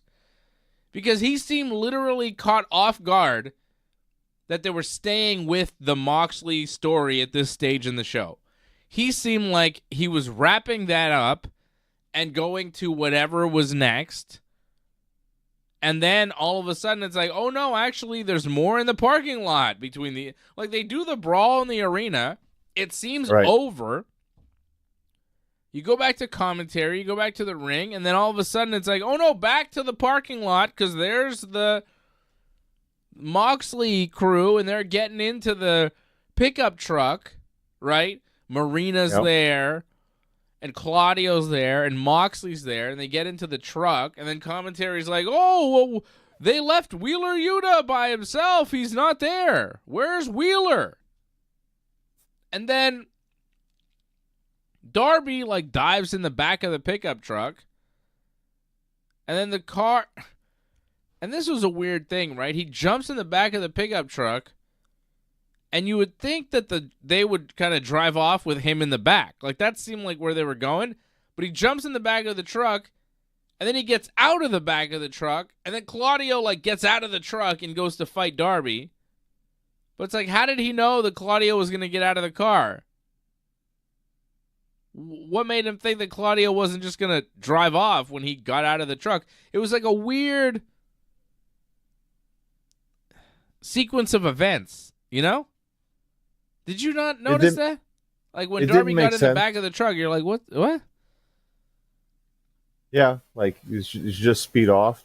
Like, you could say maybe he realized, oh, Wheeler wasn't there. Like, why is Darby there? Like, oh, I'll get rid of him and give Wheeler time, which it actually conveniently did. Yeah. You could say that's what he did, but it's a bit of a reach when you say stuff like that. But this is the problem, too. Yeah. Excalibur doesn't sell the first part, so then he looks like out of place when he gets to the second part. He didn't do a good job selling the first part. Commentary is important. But I'll give Excalibur this because I'll always use it now. He called Renee good. I don't know if you caught that. No. Called her by like her married name. Okay. I don't think he was supposed to do, but I guess she's just going to be Renee Good. Whatever. They should run with that. I mean, if that's going to be a thing with what's going on with her and with Moxley now. Right. And again, Moxley's being such a jerk to everybody in AEW. His whole group is running amok. Shouldn't somebody ask Renee, like, what's up with your husband? Why is he being so rude? I think we mentioned this off air, I think. I had mentioned to you, like, gotta wait for Eddie Kingston to come back for that to happen. Hasn't Renee, like, interviewed Orange? Yeah. Like, multiple times, but no one really brings it up. I think the Hurt Syndicate kind of made fun of her a little bit for questioning, but that was about it. It's weird. It's weird. Dynamite, yeah. I don't know, man. I thought Ospreay and Kyle Fletcher's promo was actually pretty good. I thought that was probably the best promo of the show. I wish they would have shown the thing with Mark Davis. Like, you probably didn't see it, but they aired a thing with him and Ospreay afterwards. Because I saw in the ring, there was a weird thing that happened. Like, when Ospreay was beating up Fletcher, Davis was like, oh, what the hell are you doing to Ospreay? And I'm like, what are you doing? Like, you had the whole thing, you're teaming up with them, like, but now you have a problem with them fighting? Like, it didn't make sense. But then they aired that promo, but they didn't air it on TV, where Davis is like, I'm cool to fight, but I don't know, he doesn't hate Fletcher. So there's still that issue. And he says, like, oh, we're still family and all this. And, like, he got mad with Will about that. So there's still a bit of friction there. It was kind of explained in that brawl, kind of, more so in the promo. But they didn't air. Okay. How do I see it? It was on YouTube or something? Yeah, it's like some sort of, maybe if you look X hard enough, you'll find it or something. I'm good. And another thing, too, you probably noticed Julia Hart came back, your favorite. I did notice that she came back. She didn't have a match. It's just like a promo, right? She's coming back. Well, she had like her movie part 2, but you missed the first part of the movie because that aired on Saturday.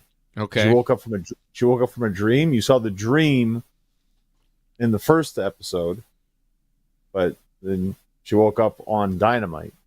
Like, why was she bleeding? You found that out on Saturday. So you only got a part of the story, sadly. I don't care. I'm sure you don't. No. I don't care about whatever Julia Hart is doing. Is she still in the House of Black? I think in the end of all this, yes, that's the kind of explain that she's Okay. coming back to the House of Black at some point. Good for her. What's happening right now?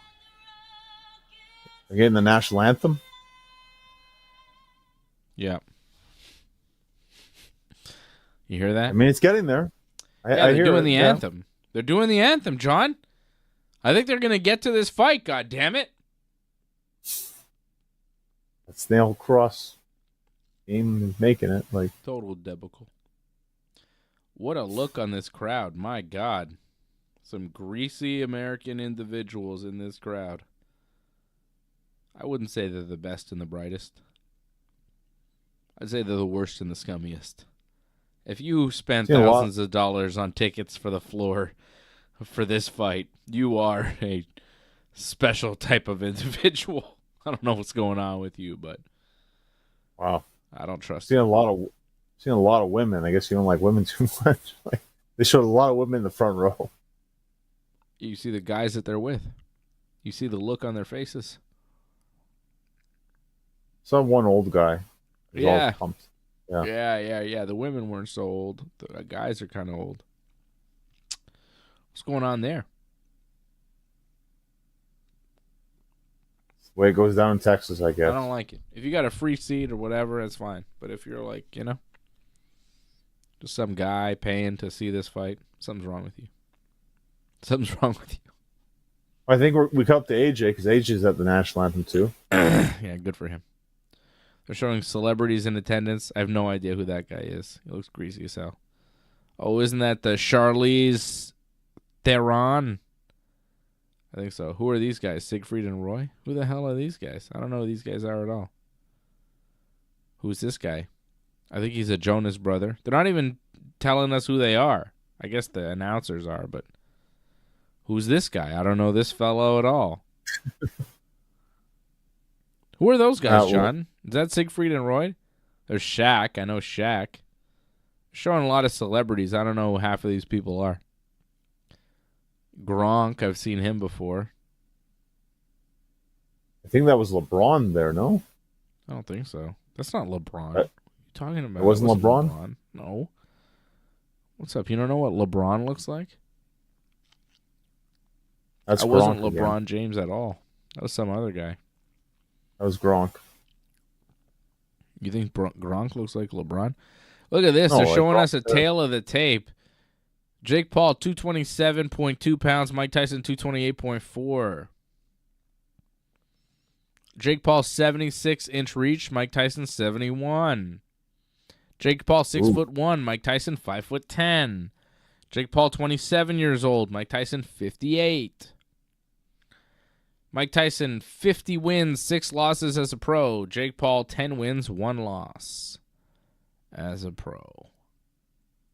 44 KOs. Very impressive. Yeah, Mike Tyson had a good run. Very Like impressive that- fighter. Incredible winning percentage via KO. That's wow. I don't think anyone probably has ever done that before. Mm-hmm. It would be cool if he knocked out Jake Paul. I think that would be a lot of fun to see, right? I mean, I don't expect it to happen, but I would like to see it happen. I'd like to see Mike Tyson beat Jake Paul. It'd be fun to see an old man beat up this young guy that nobody seems to like, right? People would enjoy that. I think that's what the world would enjoy the most. I think the most likely outcome is a boring fight with Jake Paul winning a decision and the world being kind of disappointed. Usually when the world tunes into something, we're disappointed.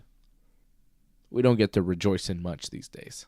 The world is a sad, dark place, and we usually lose when we all tune into something as a people.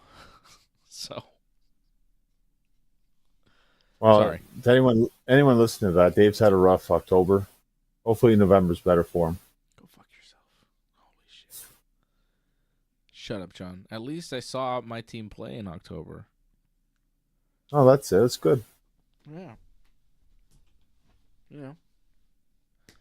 Making you it gotta to the take them. dance is better than not even making it to the playoffs at all. You know, better. I mean, yes and no, because like to go down history for like one inning, like that's also kind of rough too. Like that's tough. Now we know, though. Now we know. We know what we have to do. We know how close we came, and we know what we have to do to get there and to win. Now the path is clear. I think it's actually better that we got to the World Series and we lost, because now it's like, okay, we know what we need. We know we're close. We know there's a couple things that we need, and once we get that done, we should be ready to go. Have we signed Juan Soto yet? He's going to get signed to the Yankees. Like, it's happening. It's just a matter of time. All you other baseball people thinking he's going somewhere else, he's not. People thinking he's going to the Blue Jays are fucking joking. Those are the same people that thought Shohei Ohtani was going to go to the Blue Jays. Get the fuck out of here. Soto is going back to the Bronx. He wants to win. He wants to have a legitimate shot at winning every year. You think that happens in Toronto? You fucking kidding me? The Jays don't have a legit shot at winning every year. They don't have a winning baseball team. Neither do the Mets. Well, the Mets were very close though. They don't have a tradition of winning. Like, sure, they were very close this year. Maybe they'll be close next year. But Soto's going to sign like a 5 to 10 year type deal. Soto's going to sign a deal for the rest of his career. If you were a player looking at baseball saying, I'm going to spend the next 10 years of my life with this team, which team do you think would give you more chances to win a World Series, the Mets or the Yankees? I mean, you got a choice. I don't think you're gonna like the rankings. I don't know if you saw MLB put the rankings out for like top teams. Like, I think the Mets are number 3 and like the Yankees were 5. So, what the fuck does that matter? I don't give a shit about rankings. You're saying for next year, they're ranking the lineups and they're saying that the Mets are going to be a better team than the Yankees? They're saying that now in November when we don't even know who's going to be on what team? What are you talking about? How are you putting stock in that? We don't even know who's playing first base for the Yankees or third or second. Like, what? That's a ridiculous even question. Like, well, the Mets are ranked 3rd and the Yankees are 5th. I mean, no, I don't like those rankings because they mean nothing. What are you talking about? How are you going to rank a team in November that barely like the Yankees that exist right now are not the Yankees they're going to play in April? Like, what? We don't have a first baseman. They're going to have somebody playing first base. Who's it going to be? You know? There's a lot of options. And it could go in the high range to the low range.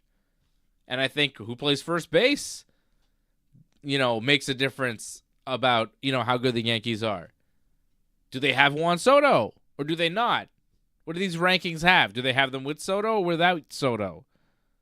Because with Soto, I think they would rank higher than without him. So what are we talking about? Jake Paul's in the ring. He came out in a car. His brother was there with him. He had a pigeon in a cage. Jake Paul's in the ring. I want to say Ric Flair is there as well, if not mistaken. I did not Jake Paul, Boy.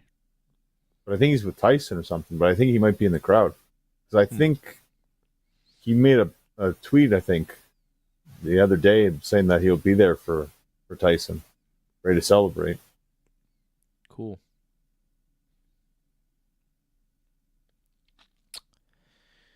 Yeah. But come on, John, what are you talking about? Rankings, man. Get out of here with rankings.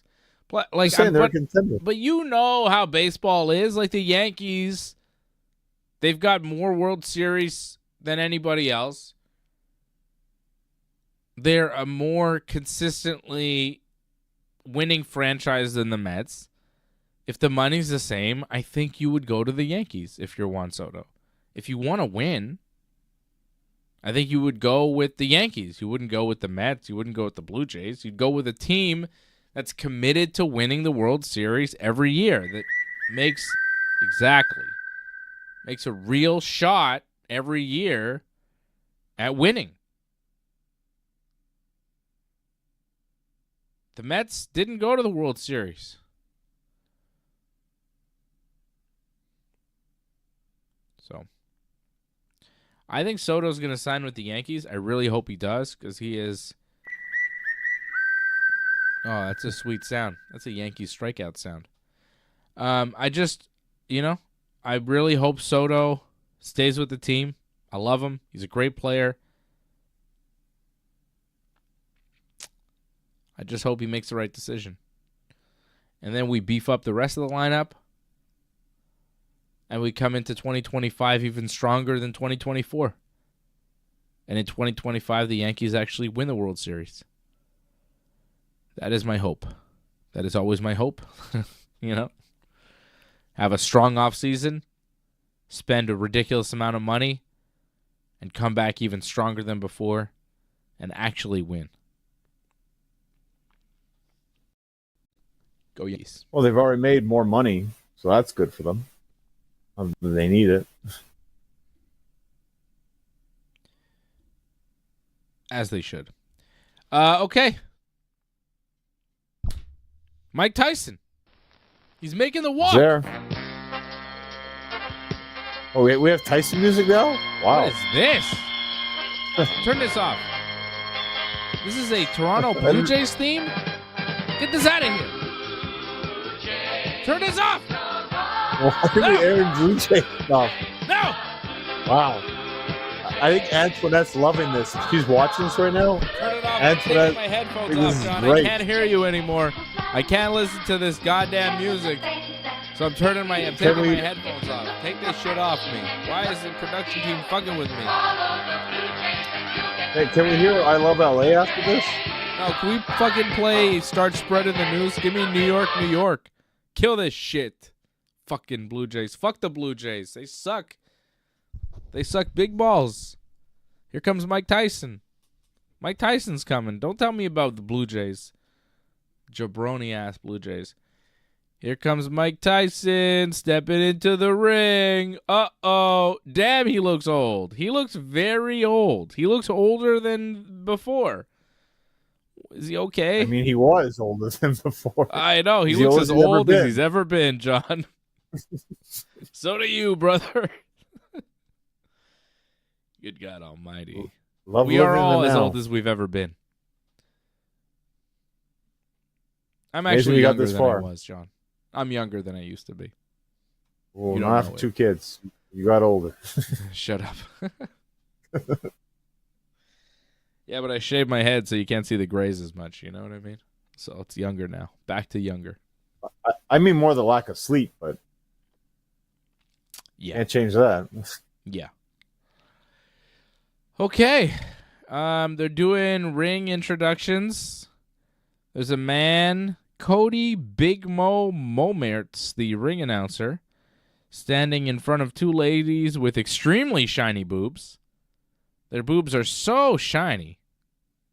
How do they get them so shiny? What do they do to those boobs to make them so shiny? I'm going to say tanning oil and baby oil, maybe. There you go. Is that a prerequisite to being a ring girl? Make those boobs shiny. Because they both have shiny-ass boobs. It's not a usual thing you see. So shiny. That's supposed to entice you? Make them shinier? I mean, Maybe I it's think just the we way they are do all it. drawn to shiny objects, right? But, I mean, do you have to make boobs shiny?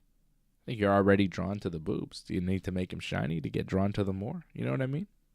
It's enough.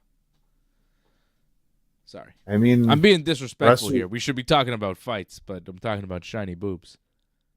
I mean, they're very shiny, and they're right there as they're doing the ring introductions. It's distracting.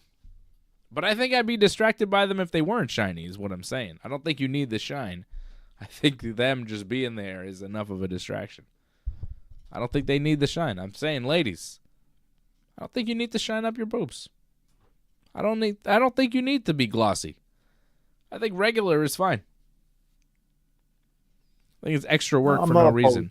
Unless they're doing it for themselves. Maybe they like to be shiny. You know? It's a confidence I think it's thing. for the look. It's for the look. It's for I the think it look looks for fine. sure. What the hell are we talking about? Okay. All right. AJ thinks Mike Tyson's going to win. And we're going to find out. Is Fred still awake? What does Fred say? I don't think Fred's still awake. Fred went to bed. Okay. Fred's had enough. Fred doesn't care. I don't know. Well, I'm sure he'll talk about it tomorrow. Well, Fred, last night on the show, he said he thinks it'll be Jake Paul by decision. He turned around. Fred was betting on Tyson the whole way, going with Tyson, up until kind of this week, where he changed his tune and said, I think Jake Paul's going to win. Agreeing with me that it'll be Jake Paul by decision. I hope I'm wrong, man. I hope we see a knockout. I don't want to see this fight go the distance. I want to see this fight end quickly. Let's go, Mike Tyson. Prove to us that you're still the man. Show to everyone that all this talk about knocking him out, about doing this and doing that, like they've both been talking a lot, right? They've put a lot of talk and reputation on the line in this fight. Mike Tyson is talking like he cannot be beat. He's going to crush him, this and that. He's going to knock him out. Jake Paul doesn't know what he's in for and all this. And Jake Paul's saying, I've got Tyson's number. He's going to get outboxed. He's going to get frustrated, and I'm going to knock him out. Both of these guys have talked a load of trash going into this fight. Let's see what they can actually do. The fact that Jake Paul said he could beat Tyson in his prime, I think that upset a lot of people. Of course it did. Probably upset Tyson. Too bad Tyson's not in his prime, though. Because that would be fun. I think Tyson would definitely kill him if that were the case. But, hey, who needs prime time? You're only fighting Jake Paul. He's not that special. He's not Mike Tyson in his prime. But I think he's good enough to beat Mike Tyson now. So, we'll see. Everybody's getting out of the ring. Get this camera guy out of the ring. It's going to be the referee, Tyson, and Paul. And this fight is about to start. And the streaming is actually working on Netflix. They figured it out. And here we go. Round 1 of a possible 8. Tyson chasing Jake, not catching him yet. Coming in. Not quite hitting him. They clinch up. Okay. This fight is happening, John. Are you seeing this? I'm seeing it. You're slightly ahead of me, but I'm seeing it as talking right now. Tyson landed a jab. Oh, that was a nice right hand. Man, Tyson's hands are pretty fast right now. Ooh. Well, that was the thing. He's going to come out with energy to start. Yeah, he's got energy so far. Yeah, well, that's it. The first round was going to be for sure dangerous. Jake Paul's tying him up. I think he felt his power and didn't like it. Mike landed a good jab and a good right hand. Jake throwing a punch to the body, clinching him up again. Jake did not like that at all. Yeah, right? Mike hit him hard. Yeah. Jake is clinching up. Jake does not like the power. Ooh, Jake swung and missed on Mike Tyson. Jake is not connecting. And I don't think he liked what he felt from Mike. Oh, nice couple jabs, though, from Jake Paul. Did kind of stop Mike in his tracks. I don't think Mike liked that. Oh, that was a right hand that just grazed Mike Tyson. Okay, Tyson's slowing down a little bit already, dude. There you go. It doesn't take too long. Did not take the long. round's Two pretty much- jabs, the double jab that popped him in the face stopped him. Mike just threw a punch that was a little low. And he's getting a warning from the referee. Uh-oh. We've known Mike to break the rules when he gets a little frustrated, and he's already thrown one below the belt. First round coming to a close. Wasn't that low, though. No, but still, he did do it, and he did get a warning from the ref. And I feel like Mike came on strong. He landed a couple good shots, but then Jake Paul landed a couple jabs, and Mike slowed a little bit, and Mike is breathing heavy in his corner. I'd still give it to Tyson that round, though. I would too, but not by much. No, it's close. And that's it. As the fight goes on, the longer it goes, the better it is for Jake. Yeah. As expected.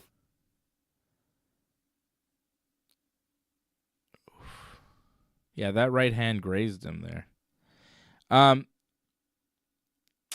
Tyson looking, not bad so far. Looking all right in the first round. Yeah, We he's hanging in expected there. him to look good in the first round. He looks tired, though, doesn't he? Do you see that deep breath he just took before? Watch this deep breath he's going to take here, John. Look at Tyson. Look at his face. He doesn't look good. Oh, he looks like, he's trying to figure it out right now. Oof. Nice straight right hand to the body from Jake Paul. Going to the body is not a bad idea. Oof, he lands a right over the top. That was a good right hand from Jake Paul. He's wearing him down, it sounds like. Mike is not moving well. He's not light on his feet. He looks a little awkward. Oh, he came back there. He's got his right knee kind of wrapped up. I don't know what's going on there, but... Oh, there's Anderson Silva in the crowd. I see Anderson. He's like second row with the glasses on and the suit. Looking sharp. The Spider. You see him, John? You see them? I Right haven't there. seen him yet. Right there. Oh, I In think the so. bald head That's there? That's Anderson Silva. That's the guy with the hat. Yeah. Yeah, That's that was the him. Spider. Whew. Jake Paul, Mike Tyson, second round. About 30 seconds left in this second round. All 2-minute rounds. Second of a possible 8. Jake landing a little bit more in this second round. Tyson looks a little slower. Jake popping the jab, staying at range, at distance. So far, yeah, Jake's right? got this. Yeah. Now, this is the fight I was expecting. Tyson a little slow, and Jake just kind of picking his shots. Not quite finding the shots to do damage or put Mike away, but enough to win rounds and frustrate a slower Mike Tyson. That round, round 2, I feel like was Jake Paul's and was more of what I expected in this fight, which was not super exciting. No, that's definitely what you expected, and that's what that round delivered. Hopefully it gets a bit more exciting, but maybe that was just Tyson trying to get his win back, and hopefully he gets it back for the next round. Going into round 3 now. Oh, Tyson charging forward. Ate a right hand from Jake Paul. Oof. Eats a jab as well. Tyson is getting more aggressive here in this third round. Oh, that was a nice left hook from Jake Paul. Tyson is just not fast enough to catch up to him, and Jake Paul is catching him. Oh, big left hand from Jake Paul staggers Mike Tyson. Yeah, I said that. That's the thing I just said. That just happened. A left hand from Jake Paul just staggered Mike Tyson. Oof, another left hand from Jake Paul. Tyson just not fast enough to catch up to him. The age is a factor, people. Jake Paul landed some good shots on Mike Tyson. Tyson is like a sitting duck. I think the reach, too, is also playing a huge factor. Yeah, man. Mike's got to get in there closer. But it's a reaction time. You don't have it anymore when you're 58. This is what I kept saying. And people didn't want to hear it. And I don't know why. There's a reason why fighters don't fight at 58 years old. Like, it just doesn't happen. Because you're not the same as you were. Oh, my God. Jake Paul is landing whatever he wants on Mike Tyson right now. Mike just can't catch up to him. Come on, Mike. Land the big shot. Land a big one. Ugh, I don't think he's got it anymore. I don't think the power's there. I don't think the power is there anymore for Mike Tyson. I don't think he's got the energy anymore to land the big shot. He's 58, guys. Come on. That was easily Jake Paul's round. He beat the shit out of Mike Tyson there, and Mike knows it. Come on. Come on. What are we talking about here? Where you at, AJ? How's your boy doing, AJ?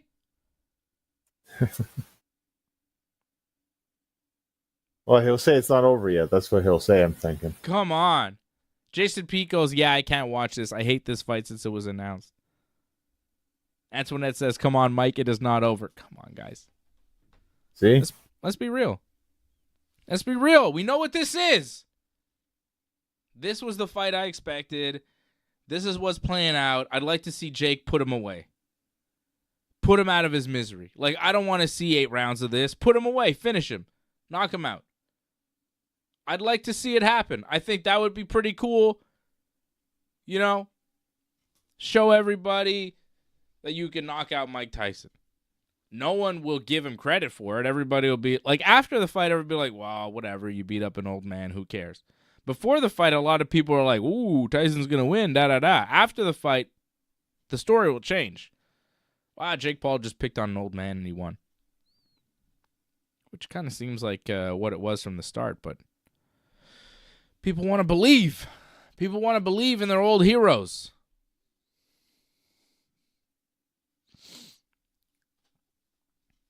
Well, they had it for 1 round. Yeah, I mean, you had a little bit of belief there in the first round. Jake didn't like the power in the first round, but round 4 now, and Jake again landing shots at will with Mike Tyson not really throwing back, not offering much. Just kind of a sitting duck. You could see his timing is off too, like he's kind of flinching. He's not seeing the punches.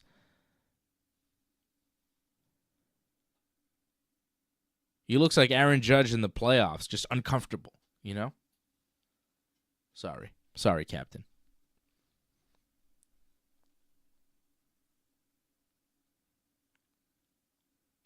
I saw a story on it's like a newspaper, you know, writing a story about how to not choke in tough situations, you know, how to not let pressure get to you. And the cover for the story was just Aaron Judge. I was like, oh, God. How not to crack under pressure. Hey, Aaron, read this. I was like, God damn. Like, he's almost become the poster boy for choking. It's, like, really sad. Well, you saw for New Year's, like, who's the host, right? The host of what? For New Year's, like, What for do you the mean, ball the drop? host of Like, New Year's? Like, what are you even talking about? The host of New Year's? Somebody hosts Like the New Year? What are you talking about? the New Year's special, like, when they have the ball drop? Ryan Seacrest or whatever? Well, no, it's going to be Aaron Judge because he knows how to drop a ball, right? Like, Oh, God. you haven't seen that? Like, that's all over, like, the internet. Like, Yeah, I guess. I mean, your delivery on it was confusing, but I get what you're saying. So round 4 in the books, that was a less impressive round, but Jake Paul won again. I think Jake Paul has won 3 out of the 4 rounds that we've seen. If you're being nice, maybe you could say it's 2-2 given the second round to Tyson, but come on. Round 3 and 4, obviously Jake Paul's. And I think round 5, 6, 7, 8 will be the same. I think momentum is firmly swung in the favor of Jake Paul. I think Tyson's slowing down, not getting better, just getting worse. They should probably stop the fight because he's so damn old. Maybe stop it before he gets seriously hurt. They're not going to stop it, though. No, they're gonna not. Go all the way But with it. you know what I mean? They should probably never have gone through with it. Somebody should have told Mike, like, maybe not, dude. But I don't think anybody can tell this guy anything. Can't tell Mike Tyson no. We know that. Well, isn't he getting more money if the fight goes longer? I don't know. Is he? I don't know what the bonuses are involved for this goddamn mockery. Oh, Jake Paul landed a nice left hook there. Straight jab all day.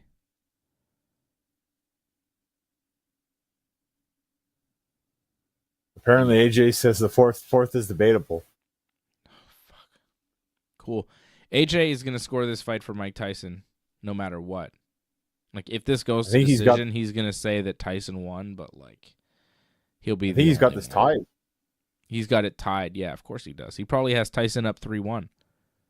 He probably gave Tyson the first, second, and fourth. Even though he's lost, 3 rounds in a row now. He's losing this 5th round, too. Yeah, he's losing the 5th easily. Jake Paul is just landing shots at will. Yep. And Mike Tyson just has no offense to offer back. You see him leaping in there. I mean, he's 10 feet away from Jake Paul by the time he throws his punch. And Jake Paul is just right there. Bam, bam, bam, in his face. This is the fight I expected, which is kind of nice for me, John. I like being right. Who doesn't like being right about things? It feels good when you're correct about predictions, but it's also sad because, I was hoping to be wrong. It's one of those things where I was like, I think this fight will be kind of boring and lopsided, and Mike will be slow, and Jake will be ineffective, and Jake will win because he's just a little bigger, a little younger. And that's what we're seeing, I was hoping we'd see somebody get knocked out, maybe Mike Tyson pull off a miracle. But instead, we're seeing the kind of mid-fight that I expected. Tyson eating shots, but not shots good enough to put him away because Jake Paul's not that good. And Tyson just not really offering much back because he's old. Right? I think in the end, a lot of people will give Tyson a lot of credit for just actually doing this. Like you said, it seemed like a miracle he's going to be able to survive this. Yeah. Well, Antoinette says, Jake didn't do much considering Tyson's 58. Yeah, but this is why Jake Paul is challenging the heavyweight champion from the 80s and not the heavyweight champion of today, because Jake Paul's not that good. You know what I mean? Like, if Jake Paul fought Usyk or Anthony Joshua or Francis Ngannou or Tyson Fury or somebody like that, he'd get fucking murdered. But he's fighting this old man, Mike Tyson. Like, if Mike Tyson fought Francis Ngannou, what do you think would happen? Boy, how quickly do you think Francis would fucking knock this guy's lights out? You know what I mean? It's not fair. Jake Paul's not fighting Francis Ngannou. Francis Ngannou would kill Jake Paul. He'd kill Mike Tyson. Because he's a legit boxing heavyweight. Anthony Joshua. Tyson Fury. Usyk. I mean, all these guys, they're legit heavyweight boxers in 2024. Not Mike Tyson. Not Jake Paul. You know what I'm saying? It's like, oh, Jake No, Paul, he's doing not that great considering Mike's 58. Well, Mike's not doing that great considering Jake sucks at boxing. You know, like this isn't a battle between two of the world's best heavyweights. This is a battle between an old legend and a young YouTube guy who's trying boxing and, you know, picking his spots. He's not challenging Tyson Fury. He's challenging Tommy Fury and losing. He's not challenging the heavyweight champion. He's challenging the heavyweight champion from 1986 and barely winning. This isn't impressive for anybody involved. The only thing that's impressive is that these two fucking guys have somehow convinced the world that this is something we should be watching and it's important. The important fight is tomorrow night. It's Jon Jones, the greatest mixed martial artist of all time, a man who has gone on an unprecedented 13-year run as world champion, a guy who is by far the best ever, a guy who would have beat the shit out of Mike Tyson in his prime, a guy who would have beat the shit out of all these fucking boxing heavyweights in their prime, Muhammad Ali included, in a real fight. Jon Jones would have fucked him up. No disrespect. It's just the facts, brother. Jon Jones is the greatest fighter, pure fighter, that has ever fucking lived, and he may be having his retirement fight tomorrow night at Madison Square Garden against the greatest UFC heavyweight champion of all time, Stipe Miocic. That's the real fight. Michael Chandler, Charles Oliveira, that's the real fight. This is something that, you know, it's hype. They've convinced the world that this means something. Tomorrow night's UFC main event means something. Tonight's boxing Netflix sideshow is a sideshow. It means nothing. When Jake Paul beats Mike Tyson, he will have beaten an old man, and then he will have his next freak show fight, and it will be whatever. When Mike Tyson loses, it will mean nothing. He will still be one of the greatest of all time. He will have gone out and tried it and made a valiant effort and gone the distance and survived, but he will have lost because he's old, and everyone will say, oh, well, you tried, but you're old, and these things happen because age doesn't stop for anybody. Father Time is undefeated. This means nothing for boxing. Jake Paul isn't going to win this fight and become number one contender for the heavyweight title. Mike Tyson isn't going to lose this fight and become any less of a legend than he already is. This is a payday. And we're all suckers buying into it. And it hasn't been great. And it's been exactly what I predicted the whole time. So, you know, listen to me, guys. I know what I'm talking about. I've watched a lot of fights. I've seen a lot of this shit. Oh, man, Jake landed some good shots, though. Maybe you'll actually put him away. Put him away, Jake. Knock him the fuck out. Put this old man to sleep. Fuck it. There's an asshole in the crowd with a Dodgers hat on. What an asshole. Fucking Dodgers. Fuck the Dodgers. I noticed that a lot now, too. Like, a lot of people that would wear, like, Yankee hats now, like at the gym or something, they all switched now to Dodger hats. Fucking bandwagon jumping losers. It happens Hate a lot. every last one of them. They could all suck a ball. All right, guys, we've seen 7 rounds of 8. I think Jake Paul has won 6 of them. AJ thinks that Mike Tyson has won all 7. I think he's got it close. I think AJ has it very close. Yeah. Like, I'll debate round 6, though. I think round 6, Jake didn't look too good in round 6. But still, I'd have Jake up, though. Yeah. Yeah, Jake didn't look too good in round 6. Jake didn't look too good in round all the rounds. But Mike looked worse. This is what I'm saying. Nobody's looking good in this fight. Nobody's looking good. Hopefully we get a nice, exciting final round. That'd be great. least end it on a high note. We'll see. Final round. Let's see a knockout. Come on, Jake Paul. Put him away. Leave no doubt. Because you know a bunch of stubborn old men are going to make a case for Mike winning this fight when it's all said and done. You know what I mean? There's going to be some old guys that'll be like, no, actually, you don't know what you're talking about. Mike actually won the fight. He won rounds 2, 3, 4, 6, and 8, Dave. I think DJ had it right. 5-3, Jake. I think that's pretty much accurate. I think it's going to be 6-1. accurate. I think it's 6-1 or maybe 5-2.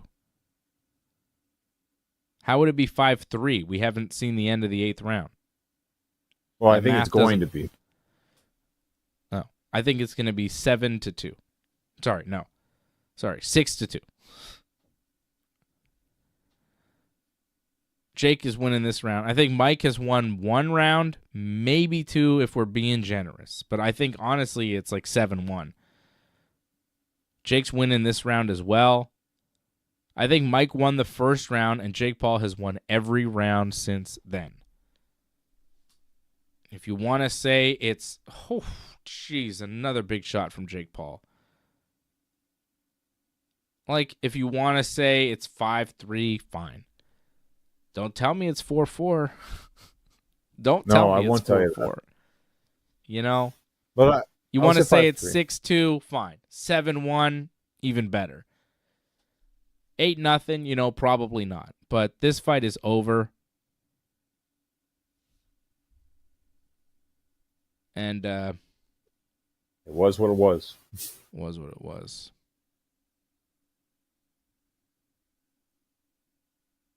I mean, you've seen so many of these Paul fights before. I mean, and this is what happens. It's a bunch of hype. And in the end, it's pretty much what you expect.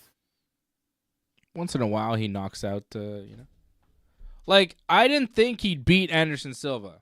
Because Anderson was such a great striker that I couldn't fathom Jake Paul outboxing him. And then when he did, I said, okay, well, he's legit. Beating Anderson, like beating Woodley and beating Ben Askren, like whatever. They're not known for their striking. But Anderson Silva, he fought at 185 pounds. He wasn't a 170 fighter like Jake was fighting. He was kind of picking on Woodley and Askren, who fought at 170, a little smaller, not really boxers. They were wrestlers. Like, it was kind of a, I didn't love those fights. I thought they were mismatches. But then against Anderson Silva, it was like, oh, this is more legit. And he won that fight, and he dropped Anderson. And then after that, I was like, yeah, he's legit. And after that, I stopped doubting Jake Paul. Some people didn't learn their lesson. Jake Paul definitely won that fight. He definitely won that fight. By decision. It wasn't that impressive. It wasn't that exciting. And he won a decision. This is exactly as I fucking predicted it. Is it not? Did I not fucking spell out exactly how this shit was going to go last night on the show? Unofficial scorecard, they're saying 78-74 Jake Paul, 6 rounds to 2. Fair enough. They were giving Mike Tyson the first 2 rounds unofficially. Fine. 6-2, whatever. But this is exactly how I said it was going to go. To a T. Right? Well, what's AJ saying? I don't know. He's writing something. I don't know. He did not exchange at all. Who? Mike Tyson? Like, he didn't throw much. AJ says he would have given a way better fight. Way better fight than who? Mike Tyson? You think Mike didn't deliver, AJ? Are you disappointed in Mike Tyson's performance? Tell me, AJ. Is it Mike Tyson you're disappointed in?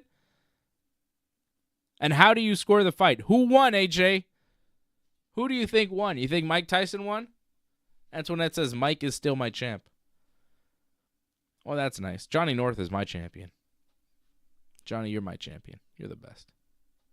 What's the name of the championship? You're the Project X... Northern Heritage Champion. Northern Heritage Champion. That's my champion right there. AJ wants to fight Jake Paul. AJ, I have very bad news for you. You're roughly Mike Tyson's age, and Jake Paul would beat you too. Jake Paul would beat me in a boxing match, Big guy. And Jake Paul would beat you too, AJ. I mean, he's big. He's much bigger than you are. You know? Come on. No disrespect. You're a good guy, but Jake Paul, you got to respect him. What is going on? Are we getting a decision? Oh, they didn't have the official decision yet? It's happening. Here we go.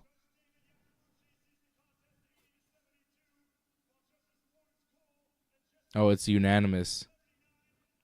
Oh, yeah. 80-72, 79-73, 79-73. Winner by unanimous decision, Jake Paul, bitch. Jake Paul wins. Mike Tyson does not. Nobody gets knocked out. Jake Paul wins a decision. Beats Mike Tyson. Fought 8 rounds of 2 minutes each with 14-ounce gloves and beat a 58-year-old man in a packed stadium in front of the whole world watching. Congratulations, Jake Paul. You have conned us all. What a con. What a rib, brother. What a rib. You know? Is this a rib or a work, John? I can't tell. Are they working us, or is this just a big old gas? This is a big old rib. This is a big joke, big troll on the whole world. Final stats, 78 punches landed for Jake Paul, 18 for Mike Tyson, 278 thrown for Jake Paul, 97 for Mike Tyson. Tyson didn't throw much, didn't land much, didn't do much, couldn't do much. Too fucking old. What are we talking about here? And AJ saying props to Jake, but he didn't fight well at all. No, he didn't, because he's not that good. Like, this was exactly what I said it was going to be. Mike being too old, Jake being too unskilled, these guys not being able to finish each other, and it going the distance. God damn. Fred and I both called this decision. Jake Paul wins. Nice. This was a scam. Yeah, this was a scam. No shit. Anytime you see fucking these three assholes in the ring together, you know it's a scam. That's the Paul brothers for you. I wasn't talking about Logan. I was talking about Mike. I was talking about Mike, Jake, and the guy holding the stick in the middle. Fucking scam artists. All three of them. Scam. Bunch of fucking workers. Fake ass bullshit artists. I think Mike, it was more about the payday and just the fact that, you know what? One more chance at glory. Yeah, good for him. Made money. Oh, yeah, that's it. That's it. The Paul brothers, though, I think they know it's a big scam. Is there somebody you want to see Jake Paul fight? Like, is there anybody you care to see him box? I'd like to see him box Alexander Usyk next. I would like to see that, please. Can we just see him against a legit like heavyweight champion and just see him get the shit kicked out of him? I'd like to see Jake Paul like fucking beaten senseless. Like, I want to see his face a bloody mess. Could we just see somebody who's not old beat the fuck out of him? No, we're not going to see that because he's not actually going to take that type of fight. This sucked, man. This was stupid. And it was long. Dumb. I would love to see Francis actually box him. I think that'd be great. Yes. Didn't Jake sign some sort of deal with the PFL where he was going to do MMA? Didn't they kind of talk about that potentially being a fight in the future? Him and Francis in MMA? Oh. Yeah, like, was that supposed to happen? Give me that. Wasn't there talk? Was there talk about He'll that? kill him. He'd die. That's okay. People want to see it. John, is it weird that, like, in boxing, I think, oh, yeah, Jake Paul would beat me, but in an MMA fight, I think, I'm not sure he'd beat me. I'm not sure. Is that bad? Am I crazy? Sounds right. But again, he's a heavy guy. That's the He's one big, yeah, problem. but can he grapple at all? I can't imagine like he has no skill whatsoever. Yeah. Yeah, he'd probably beat me in an MMA fight too, which is really annoying to think about. Oh, Well, you just Mike's gotta put him talking away. about fighting Logan Paul now? I don't like that for Mike. Oh, wow. Mike's talking about boxing Logan now. I do like Mike sure, fighting Mike, again, more though. paydays. Cool with these guys. Yeah. Sure. It's all a big scam, man. It's all love. They're all happy. Like, it's such a fucking work, man. Just remember this, guys. Just remember, the next time Jake Paul sells you some Wolf tickets, the next time Mike Tyson decides to come out of retirement, just remember how you feel right now in this moment after watching what you just saw. Just remember, the next time they try to sell you one of these fights, just remember what they gave you here tonight. I don't think this is good for boxing. I think this will turn people off of these fights. Because when you see them, when they are not entertaining, when they are not what they are hyped up to be, you want to tune into the next one less. I think with every fight Jake Paul has, the bigger the fight, the more people see him, the less people will want to see him the next time. I think this was the peak. I think this was as big as the Jake Paul boxing train will ever get. I cannot imagine it being any bigger than this. I cannot fathom it being bigger than this.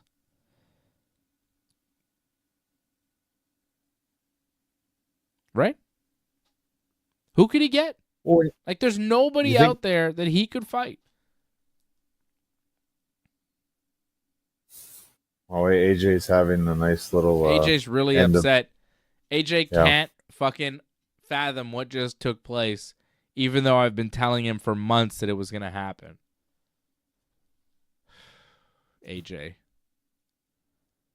Farts. Sorry, AJ. Very sorry that it happened, but I think it's actually good that Tyson will fight again. I wouldn't mind Tyson fighting again, but maybe someone more his age. I think that'd be better. Like Roy Jones. Like, it wasn't... I didn't need that. I don't need to see him fight ever again.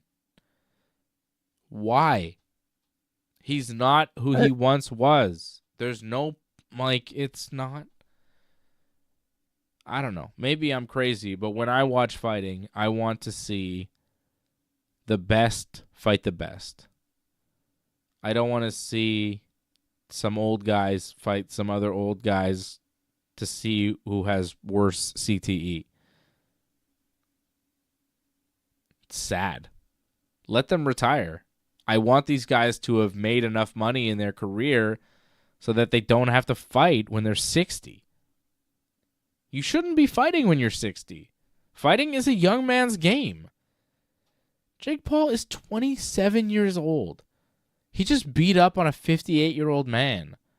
Why? Why? This isn't what, This isn't what it's about. This isn't what fighting is about. This isn't what combat sports is about. It's not about a 27-year-old guy beating up a 58-year-old legend for clout and hype and money. That's not what the fight game is about. This is, gross. This is promotional negligence. This is a sad story of Mike Tyson having nobody with the good sense around him to tell him no. All these coaches enabling him. Oh, Mike, you're the best. You're going to do it again. Oh, you're perfect. I can't believe it, Mike. Enabling him. Making him think he could do this.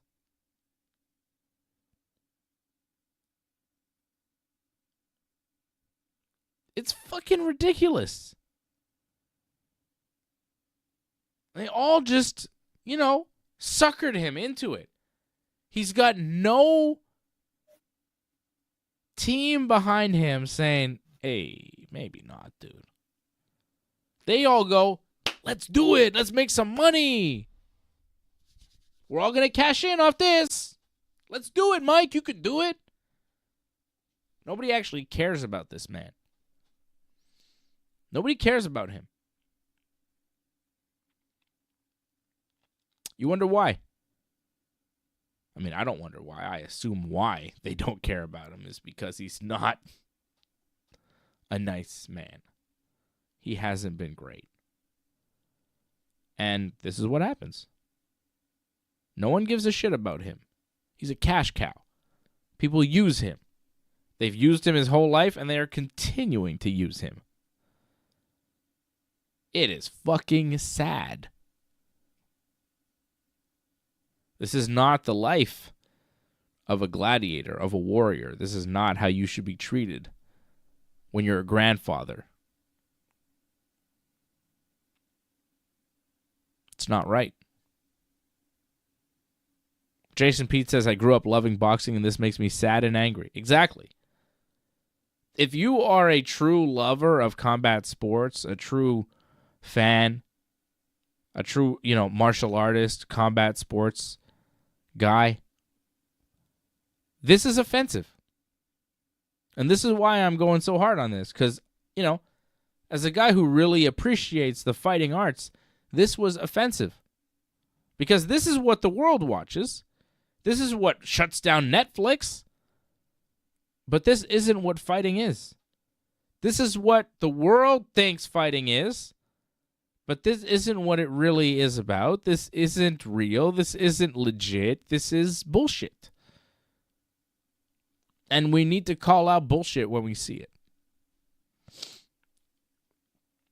This was bullshit from day one. You see it after the result. You see exactly how it played out. Complete, just pathetic. It is a bad representation of what combat sports is and should be. Because in its greatest form, it is wonderful. I mean, you look at that Katie Taylor-Amanda Serrano fight. That was what combat sports is all about. The two best in the world, in their prime, going to absolute war. Skill, determination, grit, toughness, athleticism.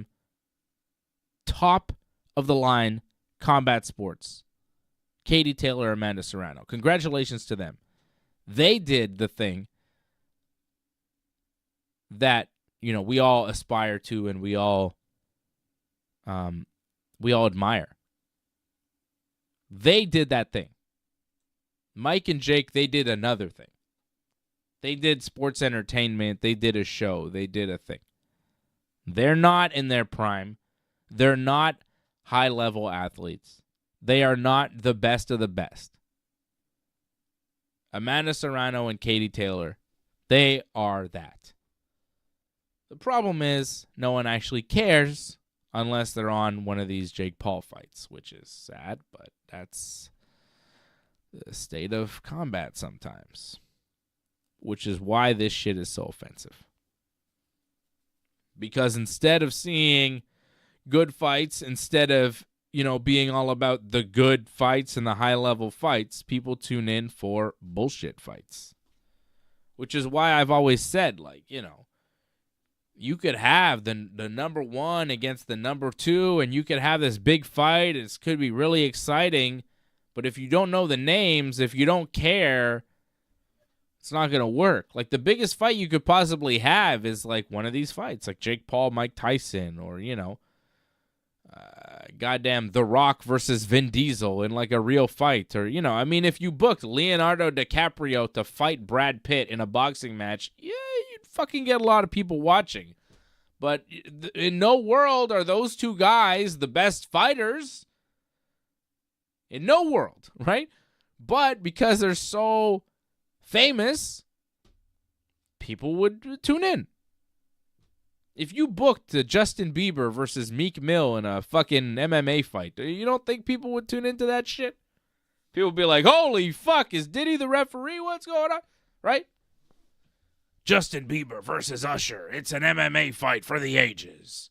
Donald Trump is going to be there, cage side. I mean, people would fucking tune in for that. But it doesn't mean that they're the best fighters.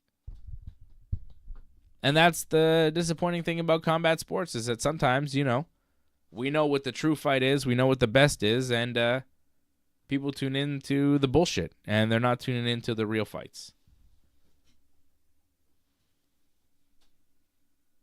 Oh, well Good for said. Jake I mean, Paul. it's pretty much, 100%. But it's the names that sell. It's not about the talent, sadly. And that's the way boxing, sadly, is right now. People will watch boxing, but not for the talent, just for the names. Like I said, if you had, like, Drake and Kendrick, like, in that ring, like, it's going to be horrible to watch, but people want to watch it because of the name value. Yes. That's pretty much it. You'll get 72,000 people in Cowboy Stadium to watch Tyson and Jake, but everyone else, you'd have a very hard time filling that place up on that card. Mm-hmm. Name sell. Mm-hmm.